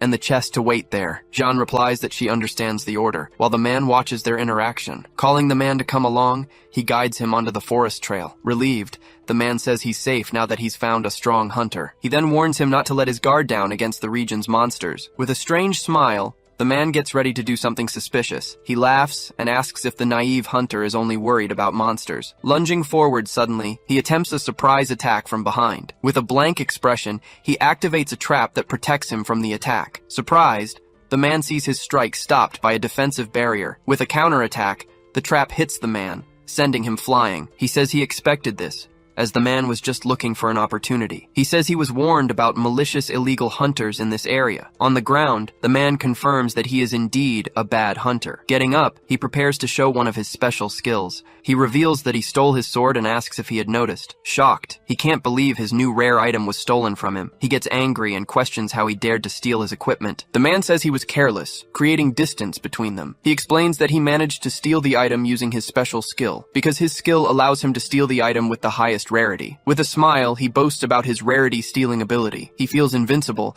saying he can't lose to anyone with this. At that moment, a trap activates right under the hunter's feet. Surprised, he finds himself caught in a spike trap that appeared. Completely immobilized, he can no longer move freely. Frightened, he ends up dropping the stolen sword, letting it fall to the ground. With his body trapped, the trap tightens more and more. Trapped and suspended, he asks what was done to him. He explains that he activated a trap that was already in the forest. Knowing he'd be caught, he intentionally threw him near the trap. With his trap scan, he can see their locations in advance. Picking up the sword, he says the thief isn't the only one with skills. Smiling, he asks what the thief is going to do now. Pointing the sword, he approaches the trapped man, who stares back in fear. He then asks if he wants to be his test subject for the sword. Desperate, the man screams for him to stop and not do anything to him. In exchange for his life, he offers the location of the area's hidden item. His eyes focused, he is surprised by the revelation of a hidden item. With the sword at his neck, He questions if the man really knows about something like that. Begging to be freed, the man insists he knows where the item is. He then asks if the man truly knows where to find the hidden item, because upon entering the area, he hadn't found any likely spots for it. He thinks that if it were in a place with traps, it would be easy to find. Hidden items are usually protected by a massive number of traps, but sometimes items are in remote locations, hard to find even with his powers. He realizes the item must be in an undetectable place this time. Just then, Jean appears and asks if her master is hurt. She explains that she heard sounds of battle and came running with the small chest. Turning back, he apologizes for making her worry about him. He explains that the man was an illegal hunter and that he just captured him. Drawing her sword, Jean asks him to leave the final blow to her. With a focused gaze, she prepares to strike the trapped illegal hunter. Desperate, the man begs her to wait a moment before she strikes. He yells, pleading for her to at least listen to what he has to say. He shouts that he definitely saw a clue about the area's hidden item. With a serious look, he remains silent, considering the information. The man says he saw the clue while looking for a hunter to attack. Walking through a canyon, he was looking for an opportunity to put his plan into action. Suddenly, the rocks in front of him began to move strangely. A giant stone golem appeared, revealing itself to the illegal hunter. He then questions what that has to do with the hidden item. Annoyed, the man says that a big, strong monster like that could only be guarding the hidden item's location, and that was the only explanation. He thinks the story is a huge stretch. Jean warns him that it's dangerous to blindly trust the man's words. After all, items can be in simple places just to trick hunters. Considering the possibility, he says it might be worth a look. Agreeing, he sheathes his sword and prepares to go after the item. He says the item could be something to help them on their way to Shiori. He tells the man to guide him, but without releasing him from the vine trap. With a serious expression, he prepares to follow the illegal hunter. He then hears a strange sound. Turning to see what it is, nearby, a surprise attack comes from the direction of the forest. With a startled look on his face, he braces for a sudden, unexpected fight. A swift blow knocks him to the ground, but he gets up quickly. On the ground, the illegal hunter is hit by the blow and can't move. Jean cries out for her master, but he replies that he's fine and uninjured. Turning to the person, he faces them, ready for combat at any moment. With her sword drawn, the huntress says she heard rumors about an illegal hunter. He wonders if the S-rank huntress is talking about him. Two hunters appear, eyeing Jean and the small chest with suspicion. They prepare to attack, considering Jean and the chest as enemies. Terrified, the chest sees the hunter's shadows approaching to attack. With a swing, the hunter says he'll defeat the chest and its monsters. Shouting at them, he says the hunters have it all wrong. With a worried look, he prepares for the coming fight. Creating a shield, he defends himself from the S-rank huntress's attack. The impact pushes him back, and he struggles to block the blow. Worried, Jean shouts her master's name, ready to help in the fight. She says that commanding creatures is proof that he's evil. He then yells that she's fighting the wrong person without any proof. Smiling, the illegal hunter takes advantage of the situation to escape. Jean asks if she should annihilate the group, awaiting her master's order. Hearing their conversation, the huntress is surprised to see the monster speaking to him. He says that killing hunters is forbidden, telling Jean to take the chest and leave. Obeying, she grabs the chest and prepares to leave the area immediately. With incredible speed, she dodges their attacks and clears a path to escape. Surprised, the hunters wonder how the monster can be so fast. Watching the escape, the huntress stares at the scene with a serious, focused gaze. She launches an attack, but he dodges and creates a trap on the ground. The huntress charges forward to attack, while the group of hunters just watches the fight. She yells for them to ignore the monsters and focus on the illegal hunter. With a serious look, he faces the huntress who considers him an enemy. She praises his courage, but tells him he has nowhere to run. Surrounded by the group, he now finds himself in a 4-on-1 fight. He then tells her not to get the wrong idea about him. Confused, she just watches him in silence, trying to understand what he said. With a smile, he says this is the perfect chance to test his sword. Holding the sword, he gets ready to test the power of his new item. He then prepares to see what the sword can do in combat. One of the hunters says he can't do anything with just one dagger. Charging at him, the group tells him not to underestimate them in battle. The huntress yells at them not to charge blindly into the attack. He then activates his trap creation, preparing to fight them. With the trap, their weapons are caught by a magic circle that appeared. Saying it's a test,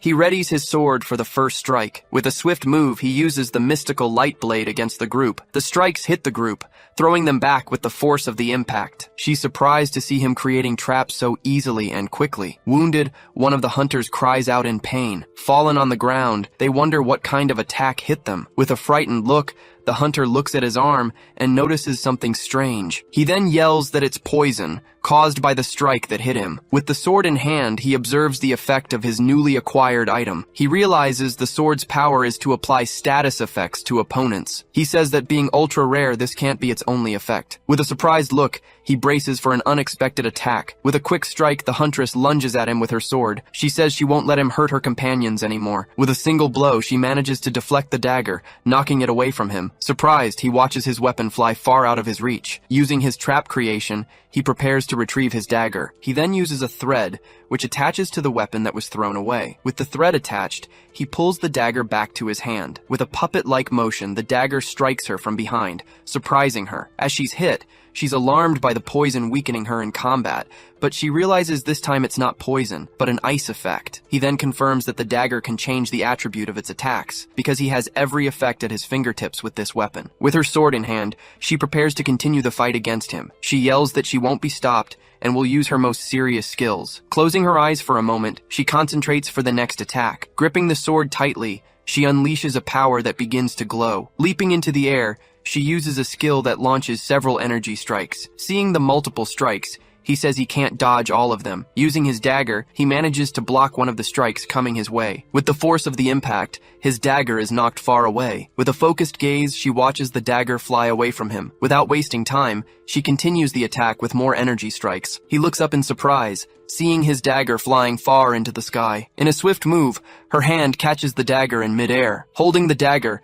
she says the weapon now belongs to them. Warning him that he's at a disadvantage, she tells him to surrender quietly. Suddenly, the dagger begins to transform, greatly surprising the huntress. To her surprise, the weapon reveals itself to be a common tree branch. Shocked, she can't believe the weapon was a fake all along. With the real dagger, he attacks her from behind, catching her off guard. As she is hit, she can't avoid the blow and ends up wounded. He says the blade she caught was a fake, easily tricking her. Advising her, he says she closes her eyes before a big move. She says the fight isn't over and that she will keep fighting. Her body paralyzed, she falls to the ground, unable to move. He then says she can't even stand up straight anymore because the attack she took had a paralysis effect on the blade. Telling them he won't hurt them anymore, he says they can rest in peace. She asks why he is showing her group so much mercy. Sheathing his sword, he says he has no intention of fighting them. He says he won't do anything else, making his good intentions clear. Helping her up, he asks her to believe him. She says the fact that he didn't defeat them is the greatest proof of all. Apologizing, she feels bad about the huge misunderstanding that occurred. At that moment, a strange sound in the forest catches their attention. With a loud noise, the ground begins to shake violently. Before them, the giant stone golem appears, ready to attack with full force. Stunned by the monster, he wonders what kind of giant creature it is. She then says that the monster is, without a doubt, the area boss. Using a sensor, she confirms it's the illegal boss they were looking for. At that moment, the illegal hunter takes the chance to flee the scene. He's surprised to see the man manage to escape the trap. With a furious expression, the stone golem glares at the fleeing hunter. With a powerful blow, the golem tries to strike the running man. Barely dodging, he keeps running desperately for his life. Fallen on the ground, the man screams for help, begging for his life. He appears behind him with his sword, looking down at the fallen man. With his dagger in hand, he faces the man, ready for combat. Pointing his weapon, he asks if he was the one who brought the monster. He confirms that he warned them about the monster in the canyon ahead. Then he reveals he woke the golem to cause chaos. With a smile, he watches the situation unfold before him. He says he did it to buy time, since he would be hunted anyway. But his calculations went wrong, and he ended up as the monster's target. With the dagger to his neck,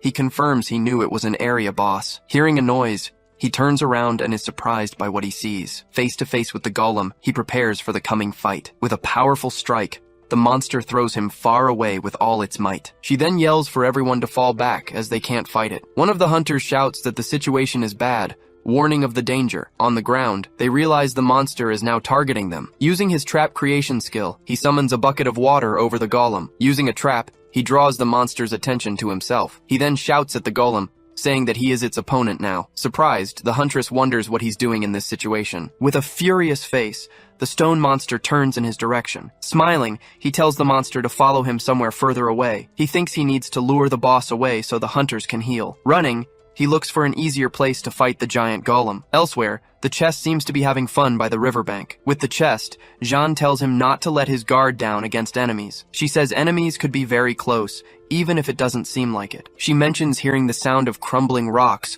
finding it all strange. The ground then starts to shake, startling them both with the loud noise. Before them, the giant stone golem appears, ready for battle. Startled, they didn't expect to find the giant monster right in front of them. With a bruised face, he cries out his master's name, looking worried. Surprised, he finds his companions and realizes he led it right to them. The group gathers and prepares for the great battle against the monster. He tells the two to get ready, as they are going to defeat the area boss. With the monster focused on him, he says avoiding combat is impossible. Worried about the golem's body, he prepares for the tough fight. At that moment, a mysterious attack flies toward the stone golem. With several strikes, the attack hits the stone monster head-on. The huntress arrives with her group, preparing for the upcoming battle. She then says they finally caught up to him and that they'll fight together. With a smile, he's happy to see they're there to help. The huntress says that thanks to him, they had time to fully recover. Confused, he asks how she knows his name, since he never told her. Showing her device, she confirms he is the rumored hunter. Introducing herself,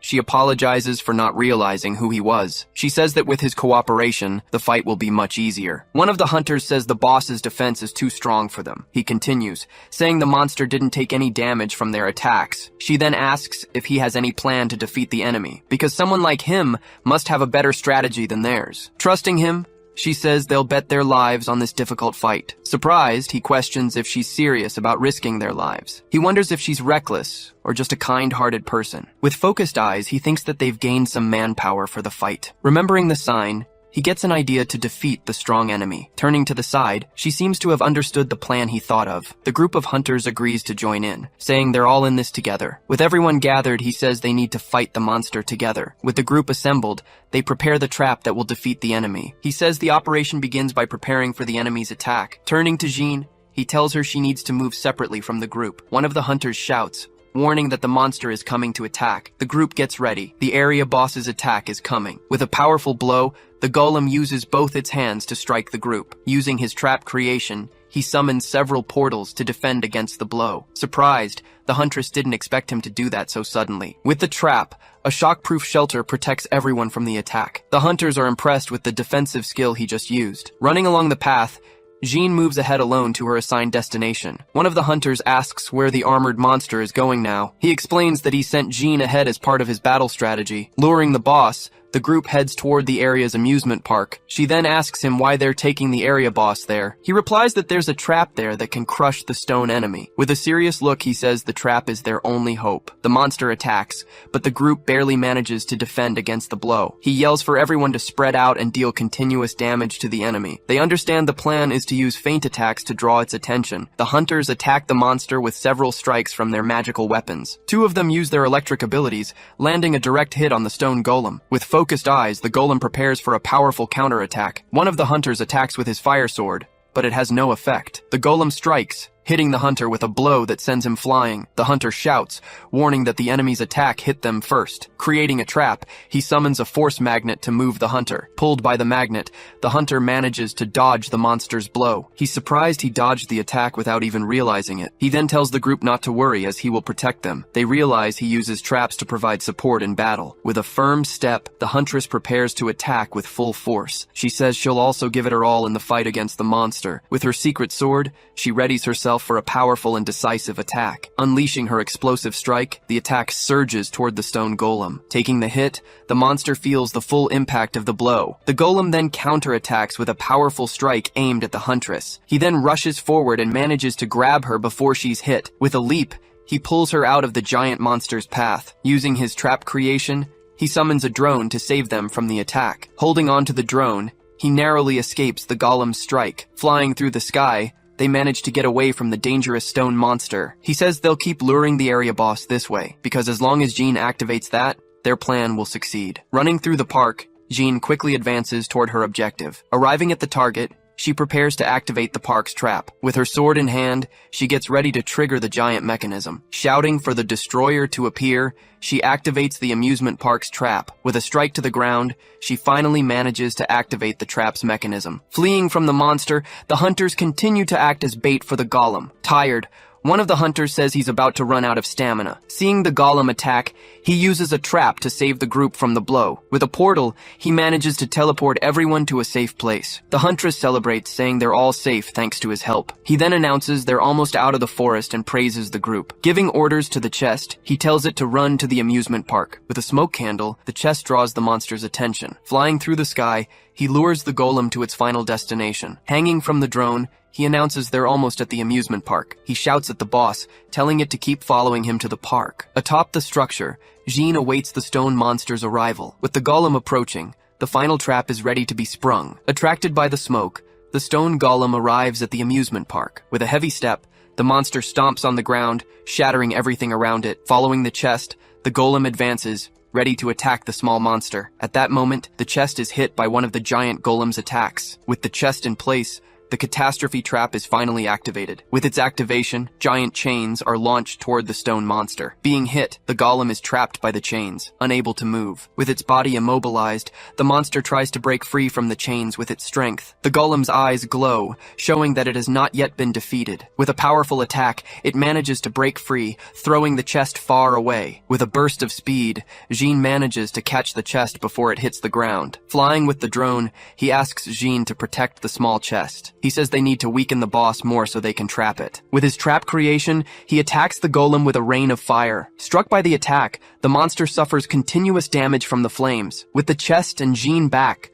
the fight continues with everyone reunited. Weakened, the monster lets out a roar of pain, feeling the damage from the attacks. Even weakened, it prepares for one last attack against the group of hunters. The golem gets trapped in the chains again, which are now stronger. He says the trap will now become a weapon for him. Its master. With a crushing blow, the trap attacks the monster with all its might. Being crushed, the golem screams in pain, feeling the impact of the final blow. With a massive explosion, the stone monster is completely destroyed in the attack. The group of hunters is stunned, not understanding what just happened. Landing with the drone, he rejoins the group after the great explosion. With a smile, he says the area is now safe from the monster. Celebrating their achievement, the group shouts with joy for having defeated the boss. Surprised, the huntress notices that something strange is happening at the battle site. With the boss's defeat, various items and treasures appear scattered on the ground. She then wonders if the items were inside the monster's body. The group of hunters celebrates, saying the items are all theirs now. With its mouth open, the chest looks like it wants to grab all the items for itself. On the ground, he finds an item that looks like a strange bracelet. Picking it up, he notices that the bracelet is glowing unusually. Suddenly, the bracelet begins to shine, revealing a new ability to him. The description says the bracelet is for viewing party members' stats. With focused eyes, he wonders if he can see the stats of others,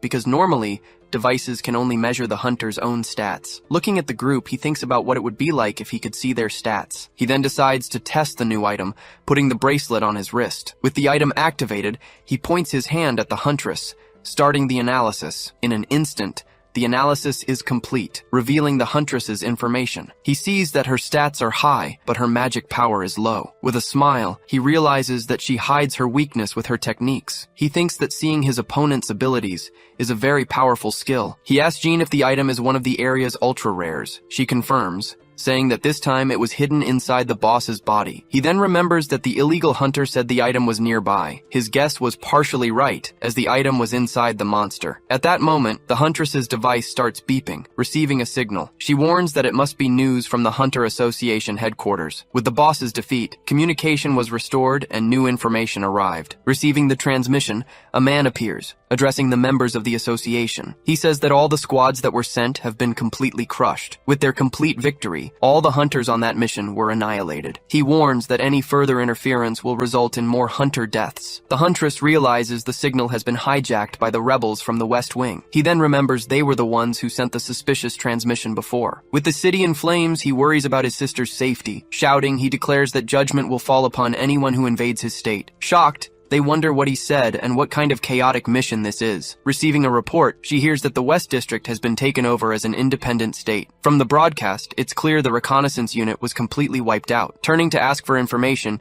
she realizes Ninomiya has simply vanished from her side. Then, everyone notices that his monster companions have also disappeared without a trace. She then concludes that Ninomiya is truly an extraordinary and impressive person. Far away, on the district's border, the landscape stretches out, calm and vast. Running across the water, his feet move swiftly without stopping for a single moment. He says there's no time to waste. He needs to get to the West District quickly. Focused, he states that he must rescue Shiori before the chaos spreads any further. Getting closer, he spots the city in the distance, saying he's finally found it. In front of the district entrance, he remarks that Nana must be inside as well. But before moving on, he says he needs to handle the situation with his companions. He explains that entering with monsters would be impossible, so he needs a more discreet plan. Extending his hand, he conjures a skill, shouting the name of the trap creation. From the ground, a mysterious object suddenly emerges, breaking the earth around it. Seeing this, the warrior and the chest simply watch the scene unfold. Then, the complete form of a ghost coffin is revealed to everyone there. With a swift movement, the lid of the large coffin begins to open. Apologizing, he asks if the two of them can get inside the coffin for a moment. He explains that the cage can shelter them, and he can summon them whenever necessary. They reply that they don't mind, even if the place isn't comfortable. Declaring her loyalty, the warrior says they would follow him anywhere. Agreeing with the decision, the chest also shows its loyalty to its master. Once inside the coffin, they ask their master to summon them whenever he needs them. After that, the coffin lid closes completely, sealing the two inside. He then watches the coffin disappear, storing his companions safely. Saying that this should work, he decides it's finally time to go. Walking alone, he heads for the city where Shiori anxiously awaits. Walking down the destroyed street, he carefully observes the scene of devastation around him. Seeing the bodies on the ground, he recognizes the dispatch unit from the Hunters Association. He understands the broadcast was right. They were all wiped out without a chance. Suddenly, a robot appears, standing still behind him amidst the rubble. Holding an injured person, the robot raises a dagger, ready to finish the attack. He realizes they're talking about an independent state, but they haven't even cleared the dungeon yet. Reading a notice, he discovers the area boss is still alive nearby. The robot then approaches him, taking an imminent attack stance. Advancing quickly, the machine prepares to deliver a powerful blow against him. Since he's been spotted, he decides he has no choice but to fight back. Just as he was about to attack, a voice from the top of a building yells for him to wait. The man warns him to reconsider, as the monster is part of the city's defense. Confused, he wonders how a monster can be part of the defense force. He asks who the stranger is, but the man rushes toward him without answering. Ignoring the question, the man says explanations will come later and asks him to follow. Explaining the situation, he says he received orders to grant a special passage. Entering the area, he sees people being served and walking around normally. He is then guided through the streets, passing by a robot and other people. Surprised by the city, he realizes monsters are walking around everywhere. Seeing the interaction, he notes that the monsters seem to be ruling over the humans there, but the man corrects him, saying it's not the monsters who rule the city. Before them, an imposing figure stands between rows of robotic guards. Confused, he asks who that person is and how they know his name. The figure then approaches, revealing themselves as the ruler of this independent state. He then reveals to everyone that he is, in fact, the true king here. Introducing himself as Dojima-jin, he says he hopes they can get along. Recognizing the face, he's stunned to learn that man is the king. Dojima tells him not to make that face, saying that rumors reach them too. He mentions the fame of a hunter who single-handedly defeated an area boss. Understanding the situation,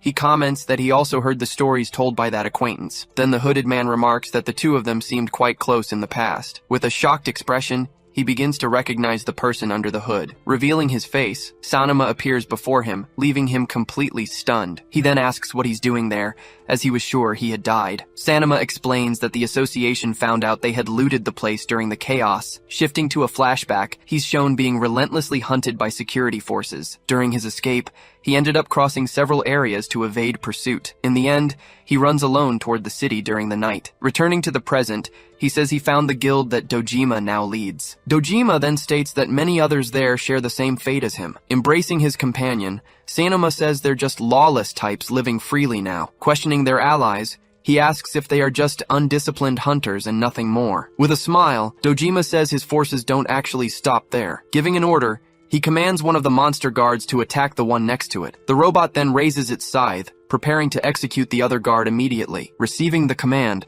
the other robot simply awaits the coming blow. With a swift movement, the machine swings its weapon, executing the attack without hesitation. Seeing the scene, Dojima explains that all the monsters are completely under his control. He states that they accept any command, executing it without a second thought. Revealing his ability, he says the power is called Spectre Control. He realizes it's a manipulation ability, similar to his own trap domination. He then understands that Dojima controls common monsters, which can be found anywhere. Meanwhile, he can only command monsters that are the trap type. A little girl runs by, making him think he can't compete in terms of versatility. The girl accidentally bumps into the large robot guard that was standing still. A woman hurries over, pulls the child away, and apologizes to the monster guard. He just watches the woman scold the child, telling her to be more careful on the street. Dojima tells him not to worry, as the monsters protect the defenseless citizens. With his army, the security level is guaranteed against outside threats. He reveals his grand plan to spread his army and rule the entire world. With open arms, he shouts that this land is the beginning of his independent state. Realizing the gravity of the situation, he is shocked by the idea of world domination. Getting back on topic, Dojima says he wants to shift the conversation's focus a bit. He says he has things to ask, but first he'll show him the city. From above, Dojima comments on how different the place is from the outside world. One of his men approaches, calling for the master to discuss a matter. Looking at the wreckage, he thinks he's ended up in a troublesome place without having seen his sister. Seeing that a fight might break out, he decides to analyze Dojima's power as a precaution. With a hand gesture, he activates his ability, preparing for the analysis. He thinks about the king's goal, wanting to know the stats of someone so ambitious. Then, a screen displays all of Dojima's current combat parameters. Analyzing the numbers, he realizes they are not at all impressive for a leader. With stats like these, he questions how someone could master such a powerful ability. Dojima then announces he will ask the real question, telling him to listen. Formally inviting him, he asks if he will join them to create a new world. Remaining silent, he stares at the king with a very serious expression. Directly, he simply states that he completely refuses the offer. He then asserts that what Dojima is trying to create is nothing short of a hell. Understanding the response, Dojima simply remarks that he would only ask once, as promised. Suddenly, he activates a skill, causing chains to appear out of nowhere in his hand. Flying toward him, the chains bind him completely before he can react. He then realizes it's an item that seals the activation of skills. Dojima says he hates killing someone so talented, but there's nothing to be done. Pointing directly at him, Dojima prepares to give his final order. Shouting to his men, he orders them to sentence the intruder to the maximum punishment. He then yells for them to take him to the execution grounds immediately. Chained, he walks down the street with Dojima and his guards. In chains, he thinks he let his guard down, not expecting a restraint item. He realizes Dojima must have seen him as a major threat from the very beginning. The moment he refused, he was sent straight to his execution like a tyrant. Sanuma then says he chose the wrong path in life. He comments that the promotion was guaranteed, that he could have even become a minister of the nation. With his back turned, he agrees he made a huge, disastrous mistake. He then clarifies that the mistake wasn't refusing the offer to join them. It was getting involved with people like them in the first place. With a quick movement, he kicks a small can on the ground. The can flies with precision, hitting a specific spot on a nearby wall. Upon impact, the can activates a magic circle that was hidden there. Seeing the circle, a guard shouts that it's a trap and something is coming. Suddenly, another magic circle activates, emanating a large amount of energy. From the circle, a huge vortex of flames spreads, devouring everything in the area. Engulfed in fire, the guards scream and desperately try to escape the massive trap. He then reveals a small device he had been holding in his hand the whole time. Apologizing, he says he used the wall trap because that's just how he fights. The scene changes, showing he had already scanned and learned all the traps in the city. With a snap, the chains binding him shatter into pieces. Now free, he states that he needs to hurry and find Shiori. Suddenly, Sanuma appears in front of him, completely blocking his path. He says this is much better, calling Ninomiya his great rival. With a smile, he says an execution would be boring. He'd much rather have a duel. Shouting that he's not a weakling anymore, he promises to show off his new combat techniques. Charging forward, he prepares a strike and yells out the name of his ability. Calmly, he also prepares for combat, holding his trap device. In the middle of the strike, they are both thrown back by the impact of the attack. After the blow, Sanuma appears with a small cut on his face, but he's still standing. He says his rival has gotten stronger, but tells him not to get cocky over a scratch. He then says that it wasn't just a simple scratch like he thinks. Confused, Sanuma looks at his hand, feeling something strange happening to him. Looking at his arm, he wonders what the hell is happening to his body. Terrified, he realizes his body is slowly turning into solid stone. He explains that the power comes from a rare item that curses anyone it cuts. Using his analysis ability, he begins to check his opponent's stats. A screen then appears, showing all of Sanuma's combat parameters. He warns that even though he's stronger, Sanuma is still not on his level. Declaring the fight over, he simply states that the defeat is all Sanuma's. Shouting, Sanuma tells him not to get ahead of himself just because he won the battle. He warns that the entire city is filled with enemies ready to attack. Cornered, he is surrounded by large robots awaiting a single order. Seeing the firefighters,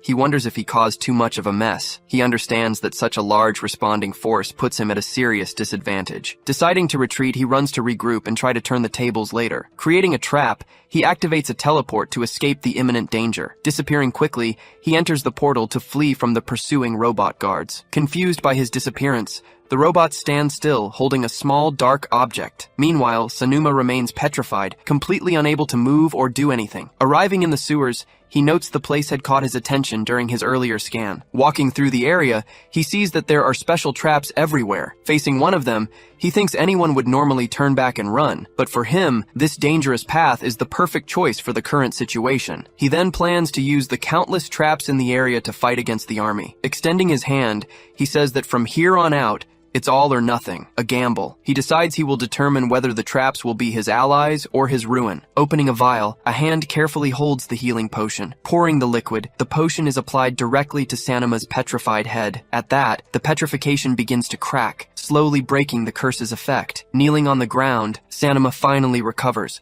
surrounded by the guards watching him. Tired, he faces Dojima, who simply observes his subordinate's recovery. Apologizing to his master, he regrets letting the enemy escape. Dojima then says it's alright, as he has already prepared the next move against him. To get a report, he calls for the scout and asks for Ninomiya's location. With the results in hand, the scout informs him that Ninomiya is still in the tunnel. Dojima questions the report, since many hours have passed since his escape. Suggesting an ambush, the scout says the best plan is to wait at the exit. Finding the situation interesting, Dojima seems to quite like the suggested idea. He then decides they will wait, covering the entire area with numerous traps. Vowing revenge, he says he will make the traitor regret defying a king. Inside the tunnel, he continues to walk calmly through the water without a care. As he keeps walking, he shows great fatigue but doesn't stop moving. Breathing heavily, he seems to be at his physical and energetic limit. Suddenly, he collapses to the ground, falling to his knees from extreme exhaustion. With his mana at half, he realizes his stamina is draining fast. After the fight in the tunnel, he comes across more archers waiting for him. Using his technique several times, he sees an arrow being shot in his direction. Still tired, he prepares to dodge the incoming attack. Dodging several arrows, he manages to avoid all the strikes with his agility. Watching from a distance, Dojima comments that his danger perception is impressive. Despite looking exhausted, he remains standing, ready for whatever comes next. Even though he's tired, Dojima notes that he managed to repel his subordinates with ease. Shouting, he realizes Dojima had been waiting in an ambush the whole time. With a smile, Dojima says he had no choice, since the prisoner escaped. He explains that he became cautious after hearing the rumors, fearing his power. Showing an object, Dojima says he looked for a weakness, just as a precaution. Explaining the plan, Dojima says Sanuma was recruited because he knew his past well. He then reveals that his weakness was nearby all along. With wide eyes, he stares at the displayed image in total disbelief and shock. Screaming, he calls out Shiori's name upon seeing her tied to a large cross. Dojima then reveals that his dear sister had been living in the West District recently. After locating her, he captured her as a hostage just as a precaution and guarantee. Threateningly, he says he will execute his sister right in front of him now. He explains that the punishment will serve as an example for all his opponents. Enraged, he shouts, asking if this is how the king usually operates. Scoffing at the situation, he questions the idea of a king of the world acting this way. He calls him filth, saying he's not worthy of commanding monsters. Vowing to stop him, he prepares to create a trap with his own hands. From the ground, the phantom coffin emerges once more, ready for battle. Positioned to fight, he stands with the coffin by his side against the enemies. Shouting loudly, he orders Jean and Mimi to come out and fight immediately. Leaving the enemies behind, he gives the order for the coffin's lid to open. Emerging from the coffin, the warrior shouts that they will pay for all their deeds. Surprised, Dojima says he can command monsters too, finding him an interesting man. Pointing forward, he informs him that his sister is at the mining site. Shouting, he challenges him to try and save her if he's truly capable. Angrily,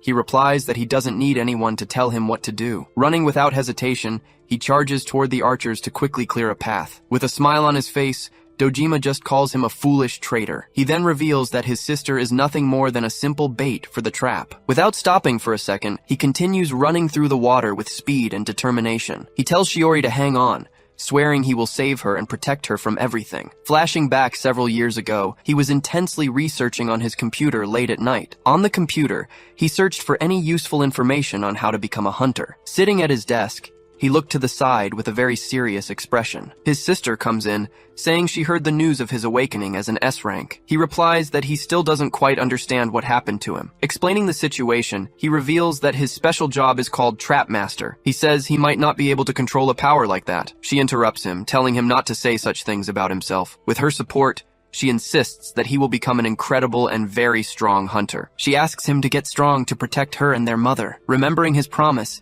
he is filled with a new and strong determination to fight. Back in the present, he yells to Shiori that she can leave everything to him. Betting everything, he runs towards the cross, focused only on protecting her. Landing on the ground, he prepares for whatever it takes to rescue her. Looking up, he screams Shiori's name, who is tied to the cross. Tied to the cross, she desperately calls for her brother, with tears in her eyes. He then promises he'll get her out of there, asking her to just wait. Facing the cross, he braces himself for the rescue, staring at the terrible scene. Turning his head, he senses a strange presence approaching from behind. Frightened by what's happening, she keeps crying as something materializes there. Suddenly, a giant, multi-headed monster appears, ready to attack. Shocked by the creature, he wonders if it's an area boss. Sanema then asks if he thought the master would hand over his sister so easily. With a smile, he says the master can easily subdue an area boss. Recognizing the presence, he says Sanema's name with great anger and contempt. Pointing at him,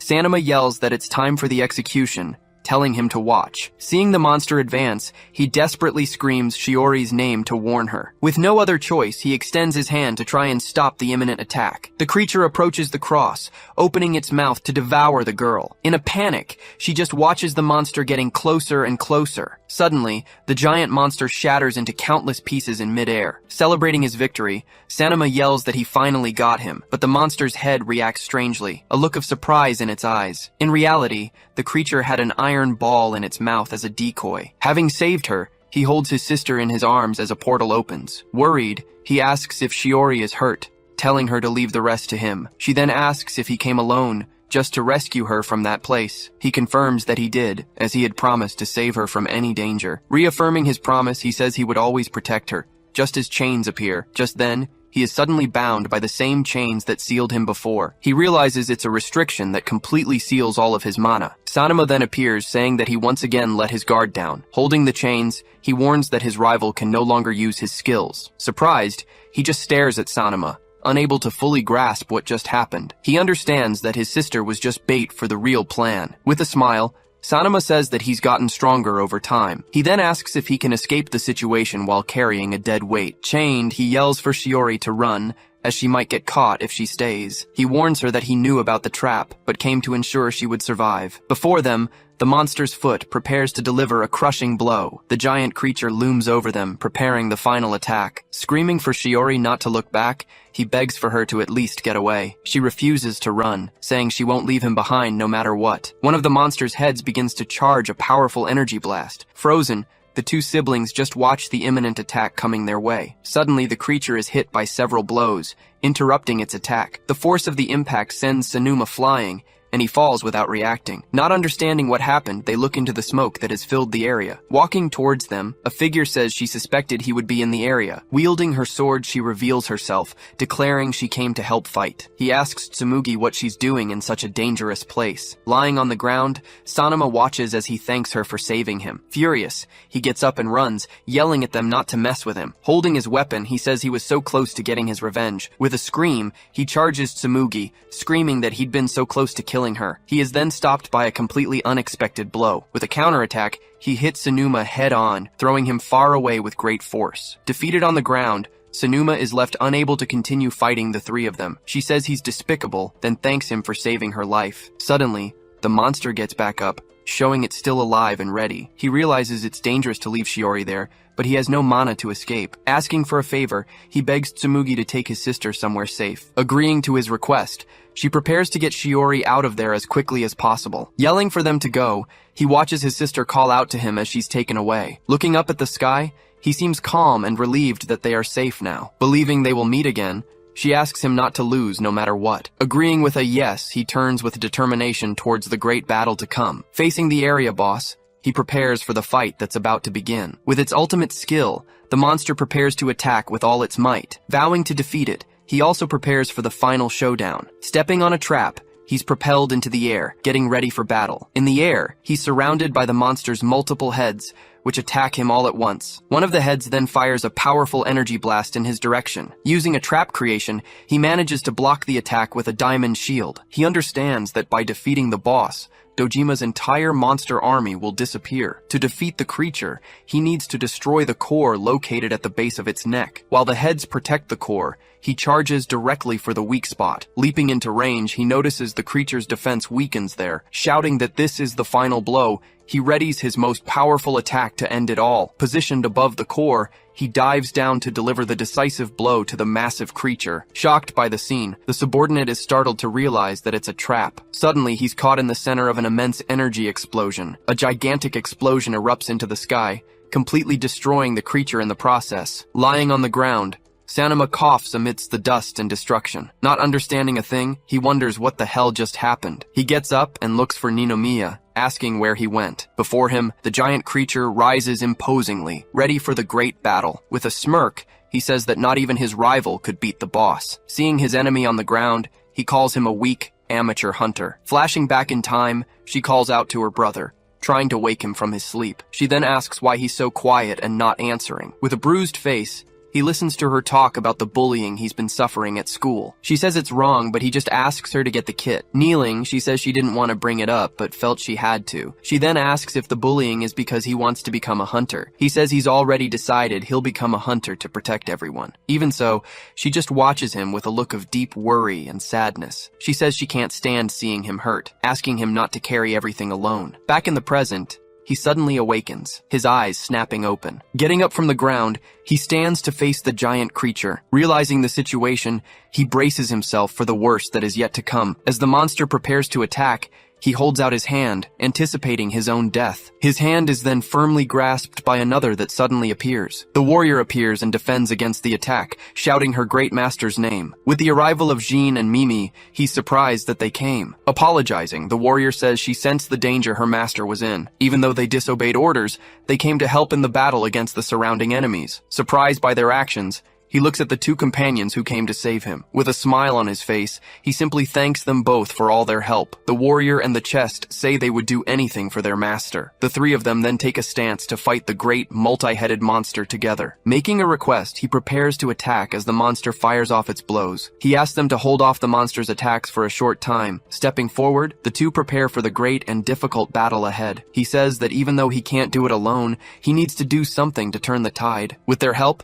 he gets ready to use his best trap. Remembering the trap he prepared, he says it's the only one that can win. Charging at the monster, Jean strikes one of the heads with a powerful blow. The chest then gets into position and places a bomb at the giant monster's foot. The bomb activates, preparing to explode in a few seconds and deal damage. Suddenly, a massive explosion goes off, hitting the multi-headed creature head-on. Celebrating their success, Jean praises Mimi's great and impressive skill, but the creature suddenly attacks, forcing the two to defend against the surprise blow. Surprised by its recovery, she realizes the monster's wounds have already healed. The creature stands up, showing its incredible ability to recover quickly. With no strength left to continue, she says they can't face the monster, but the chest corrects her, stating that they do have enough strength. Praising the two of them, he prepares for the final part of his plan. She then wonders if this is also one of her great master's traps. With a command, he prepares to unleash the trap's power. Creating the trap, he places his hand on the ground to activate its power. From the ground, the trap spreads, shattering the earth across the entire area. Then, several coffins emerge from the ground, spreading throughout the area. He then positions himself beside the phantom coffin, a cage for monsters. With a determined look, he declares he's going to end this once and for all. That was his ultimate trap, made to entomb the demonic beasts. Giving an order, he commands the evil spirits to gather. Behind him, a great force of monsters appears, ready to begin the battle. Facing the monster, he readies himself for the final battle against the great boss. With a roar, the creature prepares to attack with all its might. He then reveals that his mana has dropped significantly because of the great battle. Recalling the fight in the tunnel, He says he spent a lot of energy back then. He explains that the tunnel traps generated monsters to attack the enemy. Using his subjugation skill, he turned all the monsters into his allies. He says he spent a lot of mana, but managed to obtain something very valuable. He succeeded in forming the strongest trap monster army ever. With his army, he prepares for the great battle against the area boss. With a determined look, he declares he's going to end this once and for all. Giving the attack order,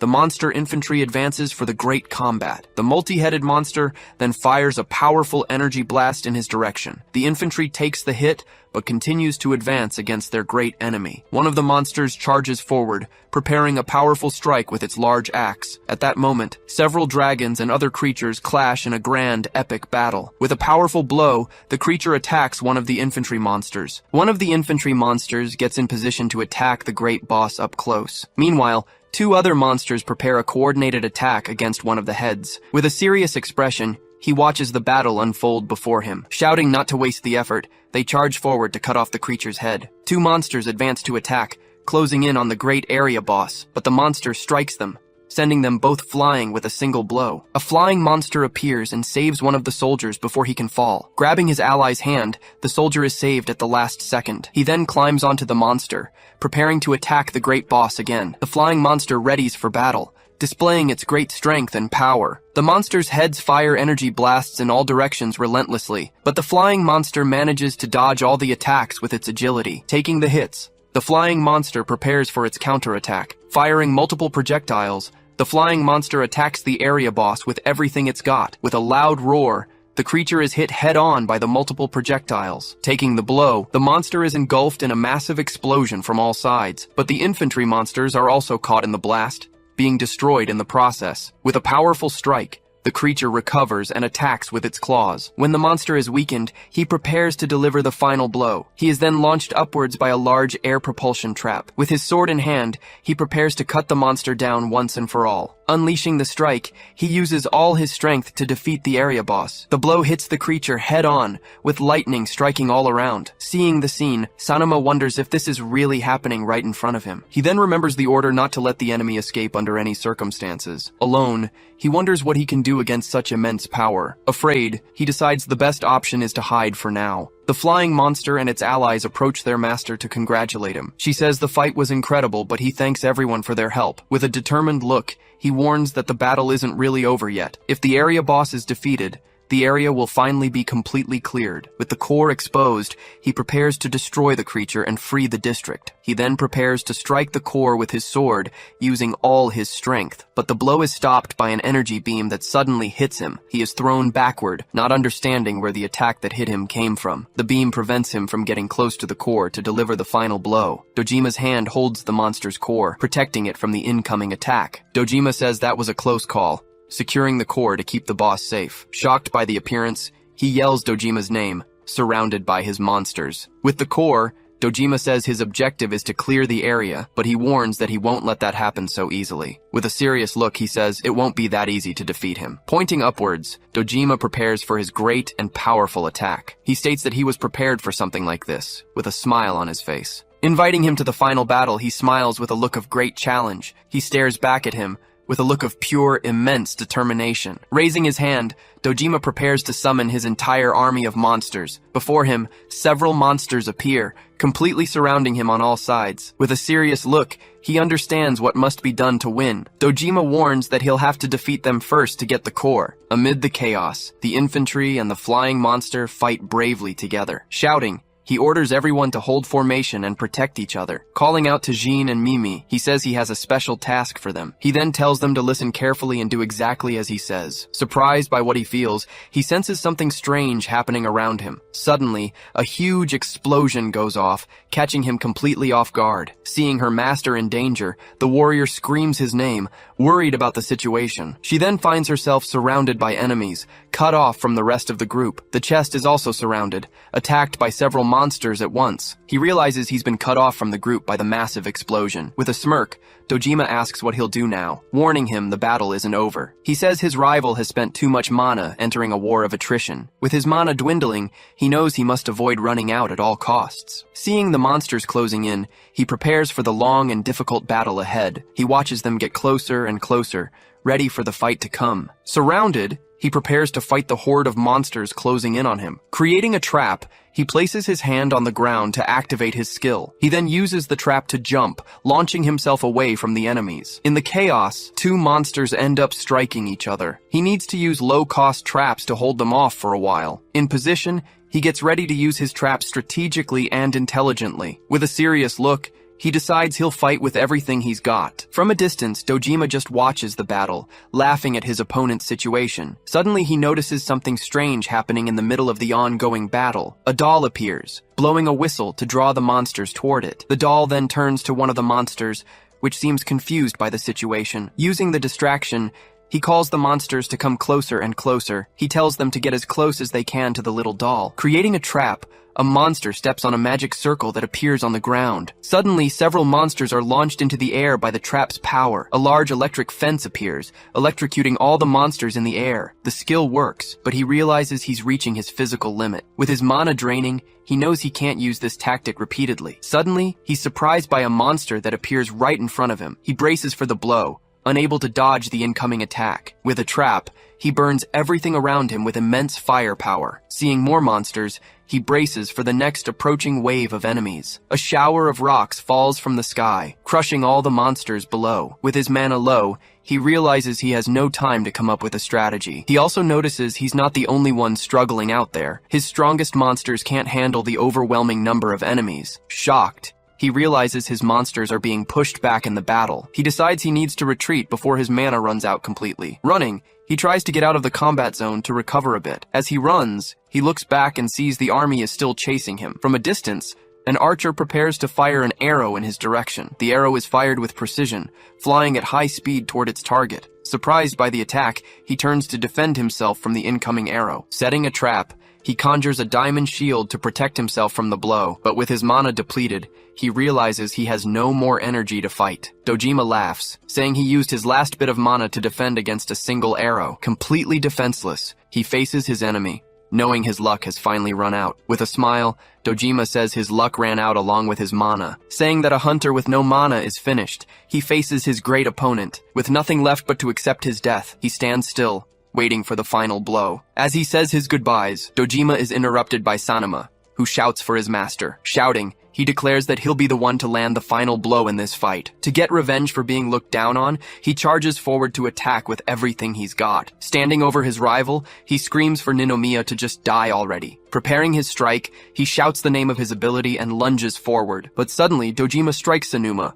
interrupting his attack. Fallen on the ground, he is shocked by his own master's actions. Angrily, Dojima tells him not to get ahead of himself and steal his prey. He then asks what Dojima did to his own teammate. In response, Dojima says he only calls someone an ally if they're useful, not a failure. To him, it's only natural to put down a useless worm that gets in the way. Outraged, he shouts that Dojima abandoned those who believed in and followed him this far. Then, Dojima turns and asks if he hadn't warned him before. Reminding him of his goal, he says he will be the king who rules the world. Shouting that his kingdom has no need for the weak, he glares at his subordinate on the ground. With his monsters, he states that all losers and the incapable will be discarded. With a smile, he says that only the strong and competent will be allowed to live. Shocked by the revelation, he just stares at him, unable to say a word. He then asks what will happen to the people in the city who don't fight. With contempt, he declares they will all be discarded, one by one. First, the elderly with no future will be the first to be eliminated by him, then the children with no talent who are of no use to his kingdom. With a malicious look, he asserts that it's natural for scum to die. Shocked, he understands that only the strong survive, including the hunters who follow him. Mockingly, he asks if his rival thinks those useless fools are strong. He reveals he was just using them all temporarily for his own plans and objectives. Now that he has enough soldiers, there's no longer any need to keep them alive. He wonders what use there is for hunters who lack decent skills. Angrily, he calls him arrogant, saying that one day he'll be left all alone. Uncaring, Dojima says he doesn't mind, as long as it leads him to his ideal. With a contemptuous look, he questions what his great ideal is. With a smile, Dojima prepares to reveal his grand and ambitious goal. He says his ideal is to create a world where only the strong survive. Shocked by the revelation, he just stares at the king, completely speechless. Dojima shouts that he doesn't care if humanity is wiped out for his plan. With a smile, he starts laughing at the situation in a very mocking way. Dojima asks what's so funny, but he says it's nothing. With a smile, he says he's grateful for the king's generous words. He then wonders what the people and the hunters of the city would think. With drones flying around, he says that everyone heard what he said. Angrily,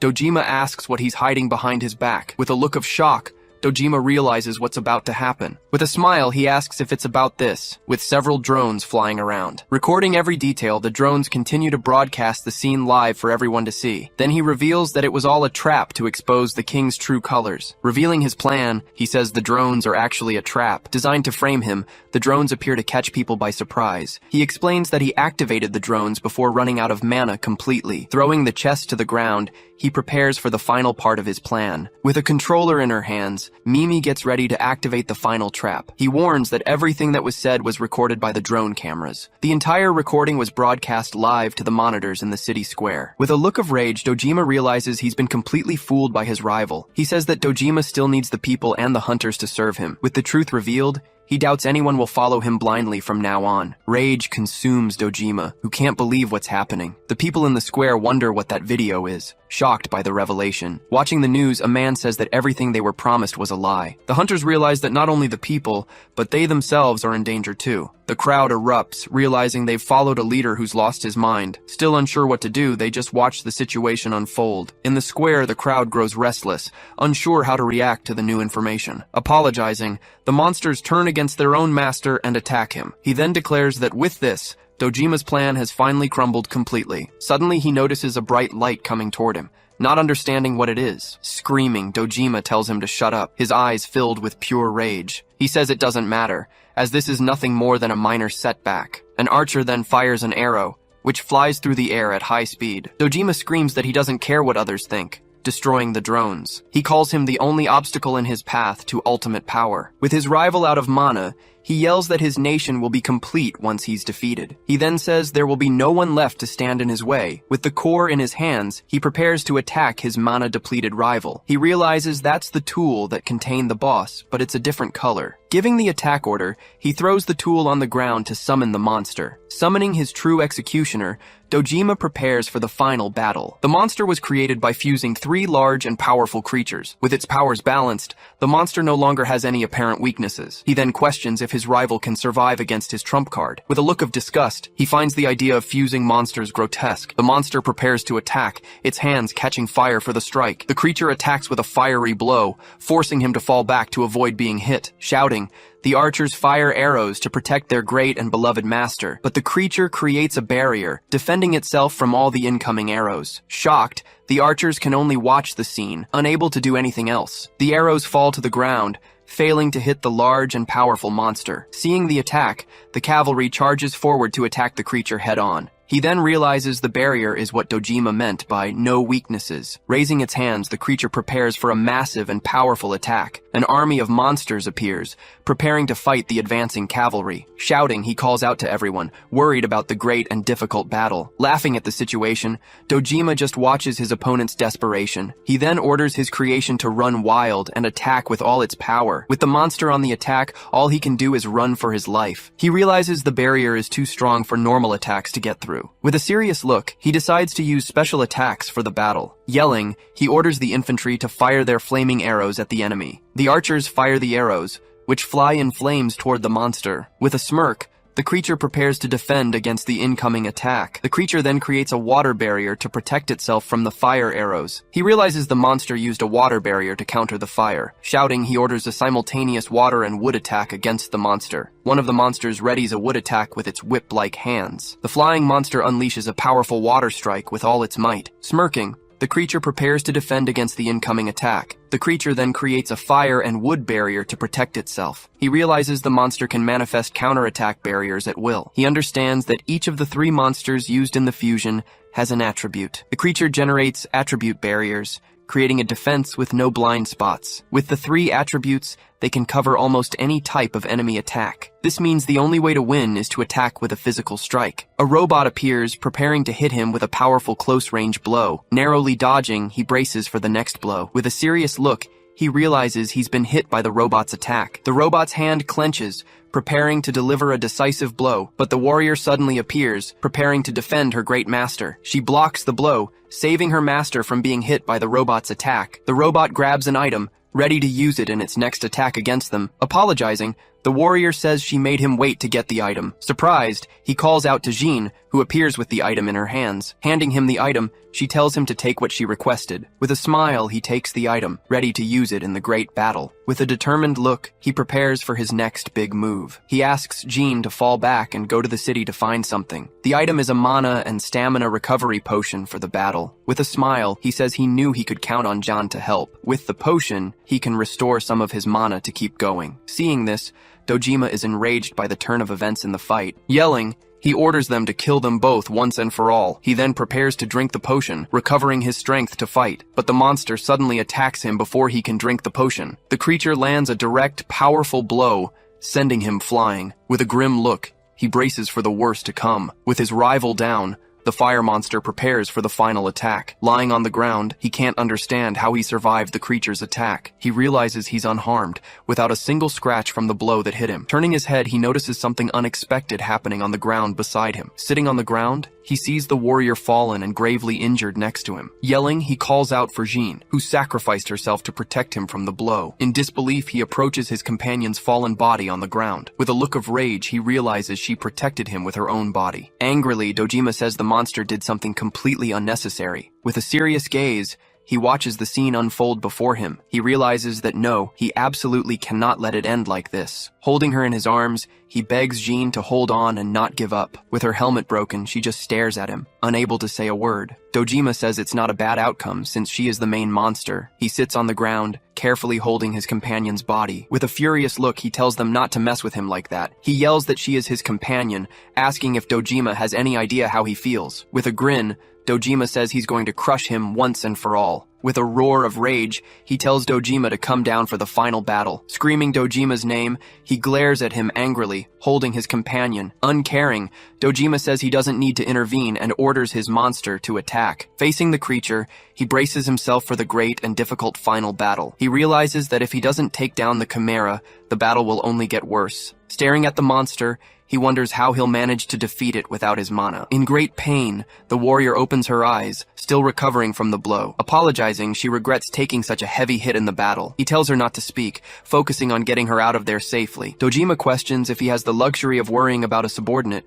He tells her to rest and recover, preparing for the great battle. Calling for Mimi, he gets ready to put his plan into action. He then orders Mimi to take care of Jean and get her away from here. The chest places the warrior on top of itself, preparing to carry her away. Facing the monster, he says it's all right, and that he can do this. With a determined look, he declares that he will fight, because now he has mana. With the power Jean gave him, he readies himself for battle. Shouting for everyone to go, he and his army advance for the great combat. Pointing at the enemy, he orders everyone to take it down with everything they've got. The army of monsters advances in formation for the great and difficult battle. The archers fire flaming arrows attacking the creature. The flying monster shoots a powerful blast of water with all its might. One of the monsters prepares a wood-type attack with its whip-like hands. The creature defends against all attacks with its perfect elemental barriers. A large saw blade emerges from the ground, preparing for the decisive attack. With a serious look, he spots an opening in the great enemy's defense. By blocking the attacks, the creature leaves a perfect opening for a counterattack. He then strikes the monster's joints, causing its body to separate again. The saw hits the creature, breaking the fusion and separating the three monsters. With a smile, he prepares for the final part of his plan. Now he needs to defeat each one, using their elemental weaknesses to win. With a trap, he attacks with the opposing attribute to break the strong barrier. For the wood type, he uses an infernal burner to incinerate everything with fire. For the fire type, he uses a water cannon that shoots a continuous stream. For the water type, he uses a gluttonous plant that hunts for prey. With these attacks, the three monsters are hit right in their weak spots. In desperation, they scream in pain as they are hit by the fatal elemental strikes. With the three monsters defeated, he just watches the settling dust. With a smile, he says that once his mana returns, this will be nothing. He states that an artificial, distorted contorted monster is no match for him. Suddenly, he senses something coming toward him with great speed and force. He is hit head-on by a massive explosion that throws him back. From the impact, he gets up, using thrusters on his feet to move. Impressed, the enemy realizes he actually managed to defeat the great monster. Furious, Dojima screams Ninomiya's name, preparing for battle. He then declares that from now on, he will handle this personally. With a shout, he says that's fine and accepts the challenge. Shouting for him to come, Dojima charges forward for the great and decisive final combat. He then leaps up, preparing to strike Dojima with a blow. With a serious look, Dojima braces for the incoming blow. He then parries the strike, showing his great skill in hand-to-hand combat. He realizes Dojima's hand-to-hand combat is skilled and efficient. With his traps, he prepares to attack the enemy with everything he has. He then sets a trap, preparing for his big, powerful attack. But Dojima hits him with a swift strike, breaking his trap in the process. He's hit square in the face, unable to defend against the attack. With a powerful blow, Dojima sends him flying, leaving him no time to react. He is thrown backward, hitting the ground hard after the blow. Down, he struggles to his feet, preparing to keep fighting. In great pain, he gets ready to attack once more with his traps. With his hands ready, he tries to create a new trap for the fight. With a smirk, Dojima asks what's wrong, enjoying the situation. With a look of despair, he begins to realize what is happening. He is shocked to find that his trap creation powers aren't working. Dojima then calls him slow for not noticing what was happening sooner. With a wicked smile, he calls out Ninomiya's name, preparing for the end. Laughing, he reveals a large red device that was hidden there the whole time. Shocked by its appearance, he wonders what that strange device is. He stares at the large device, not understanding what is happening in front of him.